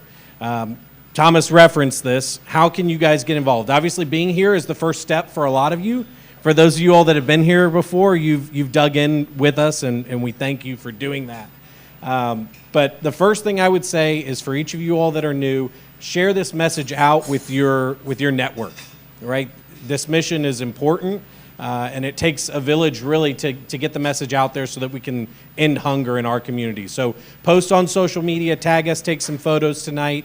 If you're interested in how you can get involved beyond sharing your voice, come and volunteer, whether that's coming to our Trinity Cafe location and serving a meal to those that we serve, or coming to the warehouse and sorting food. We'd appreciate you coming out and sharing in the mission that way. And obviously, I'm a fundraiser, so I'm going to mention if you're interested in supporting us financially, it takes 60,000 volunteers to sort the food, but it takes resources to get food out. So if you're interested in supporting financially, we've got a new facility that we will be moving into early 2024, a $60 million project. So if you're interested in supporting any financial contributions, I'm happy to chat with you. Thomas is happy to chat with you. But thank you all for being here and for the work that you will do to stay involved with our mission. As Jason said that, there's a stat that stood out to me, and as a father, it was 1 in 4 kids are not going to know where their next meal is coming from. 1 in 4 inside the 10 counties that you all serve are not going to know this. So really fast. 1, 2, 3, 4. Stand up for me, sir. 1, 2, 3, 4. Stand up for me, sir. 1, 2, 3, 4. Stand up for me, ma'am. 1, 2, 3, 4. Stand up for me, ma'am. 1, 2, 3, 4. See if your hands stand up for me. 1, 2, 3, 4, sir. Stand up. 1, 2, 3, 4. Ma'am, stand up for me. 1, 2, 3, 4. Ma'am, stand up. 1, 2, 3, 4. Ma'am, will you stand up for me? 1, 2, 3, 4. Sir, will you stand up for me? 1, 2, 3, 4. Sir, stand up for me. 1, 2, 3, 4. Sir, stand up for me. 1, 2, 3, 4. Ma'am, in the corner, stand up for me. You all are 1 in 4 kids. Mom and dad are working. Mom and dad are doing the best that they can. But mom and dad don't know where the next meal is coming for you, guys. School starts next week. You've heard it tonight. Everyone has a story, and they all need a little bit of help. We as a community, we're here having some of the best dishes. We were cooking with foie gras tonight, and there's 1 in 4 kids that don't know where their next meal is coming. That's not to shame anybody.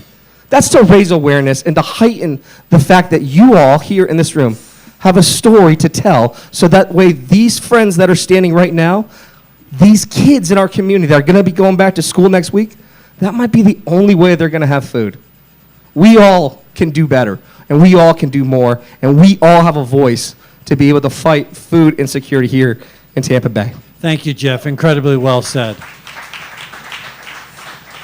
So let's get back to what we need with our chefs tonight to be able to highlight some of the fun things that they were able to make inside 30 minutes. The secret ingredients for round 2 were the hot link sausages and peanut butter. Our judges are judging them on 3 criteria, again, flavor, creativity, and presentation. And Chef Suze, you guys did a fantastic job within 30 minutes to bring it together. We've got it on the camera here. You all here can be able to see that. It's being passed around to our judges. Walk us through your dish. Okay, I made brunch for dinner, which is something we eat in our house all the time because it's delicious and sometimes we're lazy. I did a potato and spicy sausage hash with some caramelized onions and some caramelized peppers. It is sitting on a peanut butter mole, and then I finished it with a fried or sunny side up egg. Cut that yolk, let the fat run all over those delicious potatoes, and enjoy. Now you went with searing the potatoes first. You want to make sure you got to cook on the potatoes, but you were also working with the hot link sausages. Walk me through where the fat being rendered from that sausage was coming through into the dish. I put it in the mole. So some of the fat and some of the heat that you need in a mole, I use from rendering that hot sausage. And for those here who might not be too familiar with what a mole is, walk us through what a traditional mole would be and where you were able to highlight it with what was the secret ingredient, peanut butter. The mole is for Chef Adriana, and traditional mole is like 36 different ingredients, but it's usually chilies, chocolates, and nuts. So when I saw the peanut butter, immediately that's what I went to. So I just added some other things from the pantry and some of that sausage fat to make it all work. I dig it. And brunch is one of those things where so many families, and we saw a lot of hands went up for it there. Brunch should be a dish that you could have for dinner. Yeah, that's right. It could. Egg is such a simple luxury. A simple luxury. And let's see if our judges feel as though that this dish is going to be that simple luxury. Right. Jessica, we're going to start with you. If you would tell us what your thoughts are. Oh my goodness, this peanut butter mole, that's got to be like a last meal type mole. That is phenomenal. The heat from it is building. It's definitely there, but it's so beautiful. And I think the combination of flavors that you have here is really great, especially, you know, that runny egg is just so beautiful. If there was anything, I wish the potatoes had been cooked just a little bit more. Maybe even adding a crispy edge to them would have even added a little bit more texture to the dish. But phenomenal. That mole, I need the recipe. So I'm just kind of getting over the foie gras sweats that I had before. And now I'm in hot link country. I don't even know how to describe this. The hot link you think would overpower everything, but it's diced really well so that it mixes and kind of complements the rest of it. I wouldn't have picked peanut butter as a base for a mole, and yet it's not super peanut butter. You taste the fat that was rendered into it and a little bit of the peanut, but it comes as a sort of an aftertaste. I actually like the texture of the potatoes. You know, they're almost like a gratin kind of thickness, and you know, it's just when I wake up at 2 a.m. thinking about this dish, you'll know. You'll see the headlines tomorrow morning when I break into something. I don't know. All right, so I have to say the peanut butter mole. I am a huge fan of Nutella. I could eat this right out of the jar if you canned it. Very good. The sausage is nice and spicy, but the way the mole helps mix all of that up, and then the runny egg with the scallions, very nicely composed dish, very tasty. But the mole is absolutely the star of the show. So that's what I was most nervous about, is the peanut butter, and that's what you've taken and made shine the most. I dig it. Sounds like it's good round for you. So, Jeff, while we change out the dishes, let's ask you again. They mentioned that these are two difficult ingredients to manage. How are you thinking about it? I mean, you know, I think that what Suze did was a great job, bringing the peanut butter and bringing it into something that would be non-traditional use of it, but complementing it with what are some of the roots of what you're tasting for, I think is a really bold move on this one. Being able to render down that fat, bring it into a mole where you're going to need the fat into it, was absolutely divine. I thought it was a smart move all the way around for it, as I'm blocking the camera here. I thought it was an absolutely bold move, and I thought it paid off very well. You could see that from what the judges were tasting. That mole is going to shine. But again, you need to be able to make sure that both of those ingredients come through in that dish, and it sounds like she was able to do that. I don't think I would have gone any other way about it. I personally would have probably still played around with it, and the brunch was a really good move. It pays off. We had some fun with our friends here in the audience that said, yeah, they love brunch for dinner too. So this sounds like it could be a winner dish. All right, well, I think Chef's ready to talk about what he created. But not to be outdone, Wayne Mathers here also had the exact same ingredients: peanut butter and hot link sausages. We heard brunch, but what did you do? Well, I still kind of went brunch. Obviously, you have the sausage, so it's there. But with the peanut butter, first thing I thought was polenta. So I went with a nice peanut butter polenta. I rendered the sausage, also added the fat from the sausage into the polenta. Mainly just to marry the dish together, so it's all the way through. And then I thought peanut butter and jelly, so I made a nice dark berry compote, painted the plate with it, the peanut butter polenta on top, the nice sausage at top, and then I did a sesame apple slaw, because the sesame complements the peanut butter, so I tried to make the ingredients shine all the way through. I dig it, and you did something different there too. You brought a little bit of some tartness behind it, because you were like, okay, hey, I gotta work with the hot links, I've gotta work with the peanut butter, but like, come on, everyone does it. It's peanut butter and jelly time, peanut butter jelly time. How did that come into your mind to say, hey, how do I get that into a dish, but not have it be overpowering, but to bring it all together? Well, honestly, the compote, I was thinking if they gave us beef, I was going to do it as a base for that. But then when they gave us the peanut butter, I was like, man, I make a mean compote, so I might as well make it shine with the peanut butter. And it's a nice citric acid, go with the nice heavy polenta to brighten it up a little bit. How important is it, because you don't know what ingredients you're going to be given tonight. You have no idea. You've done this before. You've won it before in 2019. How important is it For you to compete in a competition like this, not knowing what you're going to be getting, but saying, hey, I make a mean compote. Somehow, some way, I got to bring Wayne into my dish. How important is that for you to be in every step of the dish? Well, actually, this kind of worked out perfect for me because I am the brunch chef at the Dewey at the Berkeley Beach Club, which is Mise en Place owned. Some of y'all might be confused. Mise en Place, I worked at the airport. I now work it for them at the beach. I do brunch every weekend, so I'm very confident in what I do. We put out a great brunch. Chef Ben has done an amazing job with our menu, so I'm just confident in what I do. And I got a great team supporting me. That's the number one thing I got to say. Anchored by a daughter who's in the crowd right there, too. Yeah. On her phone, of course. An 11-year-old, man. Of course it's going to be that, dude. Holden is now 7, and he's like the same thing. It's on the devices all the time for it there. But that's why we've got Jessica, who's also on the devices, being able to tell us what's happening in the community, what's the pulse of the food scene. Jessica, let's start off here, since I've already segued We're going to start with Randall first. We'll go the opposite direction. Deal. All right, well, the first thing I have to say, this is not your mama's peanut butter and jelly. All right. You've taken it to a different level. I never would have dreamed of putting peanut butter in polenta. The creaminess, the texture, the subtle flavors underneath, absolutely excellent. But then when you pair it with the compote, fantastic. I try to leave just a little bit on my plate, but it was absolutely excellent. The spiciness of the sausage also continued to show through. But the peanut butter was just so great with the polenta. Great creativity there. Really enjoyed it. So I left nothing on my plate. Don't you judge me. A little known fact, my great-grandfather built a hotel and motel that are on 8th Avenue where the Dewey is. And he was a butcher, an Italian butcher.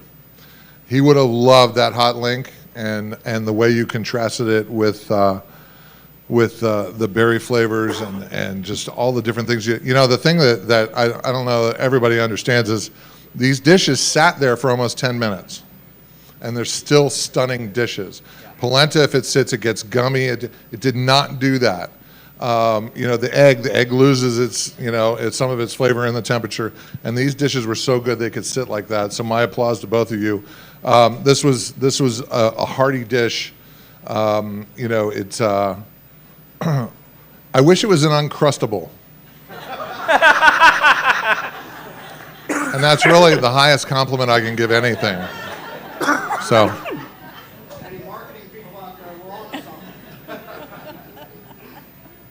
So I love what you did here. I also think it was really bold using the peanut butter in the polenta. That's a really interesting mix, and I think you pulled it off. My favorite thing about the dish was the brightness of the acidity in the sesame vinaigrette that you used there. Right. I thought it was really brilliant. I wouldn't have thought to necessarily bring in another nutty element, but it really played off each other well, and it really balanced the whole dish out in a beautiful way. Yeah, round of applause for both our chefs. Ben, Wayne, it might be a weekend special on the brunch menu this weekend. I'm telling you, man. I think you might have to be put on the menu. So our chefs are going to tally up their results, and we'll be able to crown our Master Epic Chef winner here in just a moment. But we do have an opportunity for you to participate again. So, Ev, if you would, on the QR code. You all get to be a part of this whole conversation because question number 1 is the most creative use of the mystery ingredient. Again, those mystery ingredients were peanut butter and hot link sausages. Get your phone out, get that QR code scanned, so that way then you could participate in the most creative use of the peanut butter and the hot link sausages. Our judges are titling up their scores. Again, they are judging tonight on flavor, creativity, and presentation, and you all get to have fun with the use of that mystery ingredient. Now, one of the things we had happen for the first time ever is 2 weeks ago we had a dead tie. A dead tie. Right, we had to go to multiple rounds of audience votes and other opportunities. Dead tie between the two restaurants. A nail biter. So let's see how it goes for tonight. Now, let's get the next question up here on the screen, which is best presentation. You all here in this room here at the Signature Theater at the Epicurean Hotel get to have the opportunity to participate in which chef's round 2 dish had the best presentation using, again, the mystery ingredients of peanut butter and hot link sausages.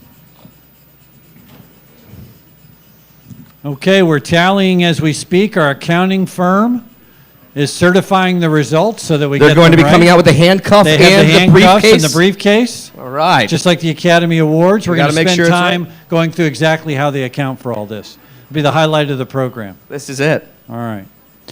So, any thoughts from tonight? What did you see? What excited you? Anything you all want to share? Right, I think that's probably the best thing you can do is let's a round of applause for our chefs.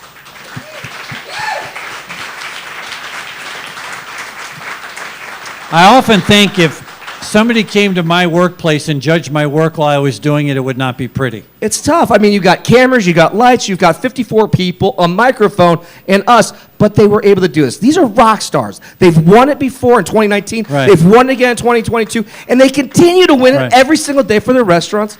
And you all get to be a true winner in all of this because we are Yeah. all coming together for a great cause. That is what is the spirit of what this community does, and that is what food allows us the opportunity to do. One of the things that we say about the work that we do, but in general, most of us in this room, we hope, are never food insecure. But all of us understand that everything good in our lives happens around a table. And folks that cook food, our husbands, that cook food for us, are our chefs. Or our dads. Or our dads, right? They make it possible for us to gather around a table, and that's what these folks do so well. I was stunned at the creativity tonight, how far that, I mean, it was pretty amazing. I think our judges would agree with that. Staggering what they did with the ingredients that we gave them tonight. This is the reason why they're the all-stars. Yes. We had 8 years worth of chefs to go back to, and we said, let's bring these two out tonight. Let's have some fun. Let's bring it. They brought it, and that's what happens. All right, let's see if we have results from our judges yet. Now, this is the fun piece. Well, we're going to be doing that piece. Now, tonight, one of our winners is going to go home with a $500 gift certificate to Headley and Bennett. They're also going to have a one-night stay here at the Epicurean and brunch for 2 at Elevage. That is going to be for our winner, for our runner-up, a $250 gift certificate to Headley and Bennett with a beautiful wine array. Chefs, come on out from behind the kitchen here. Ladies and gentlemen, let's give our chefs a round of applause. So this is the part I hate the most. This is the tough one. I wish... Here, you sit in the middle. You're in the middle, chef. So I wish that every time it would be a tie. But as we mentioned, we do like to... Yes, thank you. We do like to offer our gifts. So again, Jeff, will you remind us? Absolutely. For tonight, our winner is going home with a $500 gift certificate to Headley and Bennett, a one-night stay here at the Epicurean Hotel with brunch for 2 at Elevage. Our runner-up is going to be having a $250 gift certificate to Headley and Bennett with a beautiful wine selection that was that's going to be just a joy with a giant straw. Yes. With a giant straw. So we'd like to recognize our team over here, Jessica, who has made this event possible for us. Thank you very much for all you do. And Jeanette as well. So before we recognize, we want to thank again our judges for being here. It's not easy to do this. Thank you for your talents. Thank you again to all of our sponsors, and I have the privilege tonight of announcing that our winner is Chef Suze from Lara.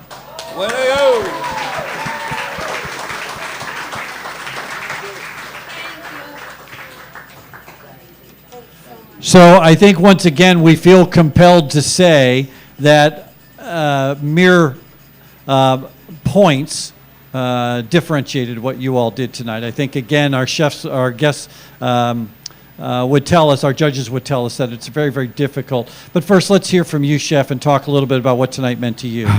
It was fun. Obviously, I lost, but just like we said before the competition even started, it isn't about winning or losing. Really, the people that are food insecure are winning through this whole thing.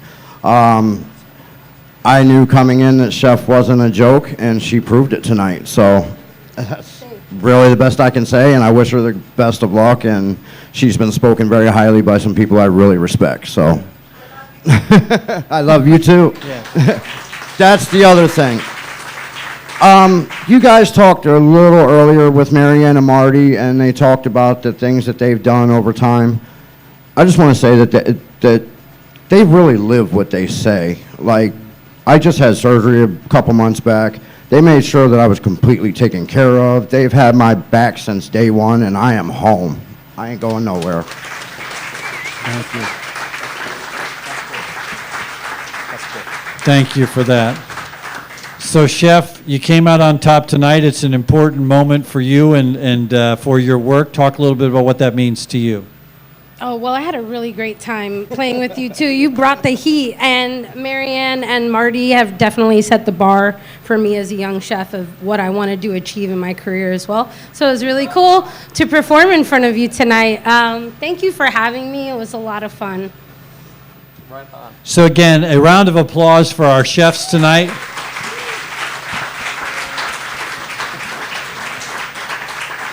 A huge thank you to the Epicurean for letting us come to their house and have dinner. And then finally, yes. And finally, thank you for sharing your meal with us tonight. We're grateful that you're here. We're grateful that you are a part of our story. And as Jason said earlier, if we're going to make sure that everybody in our community is okay, we all have a responsibility to that. So however you get involved, wherever you get involved. Because one of the things we all know is that no one has gotten through life without help from another. Let's make sure we're the one to help the next. Thank you all for being here. Good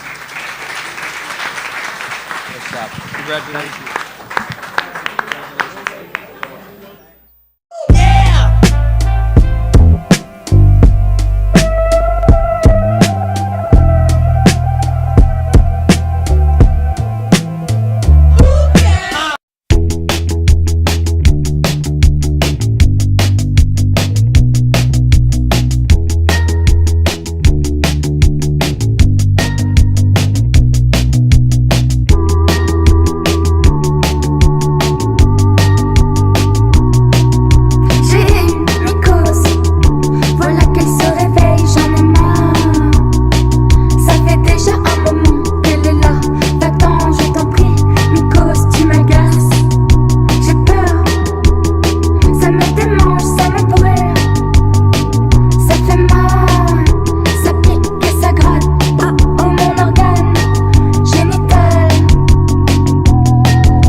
Bye.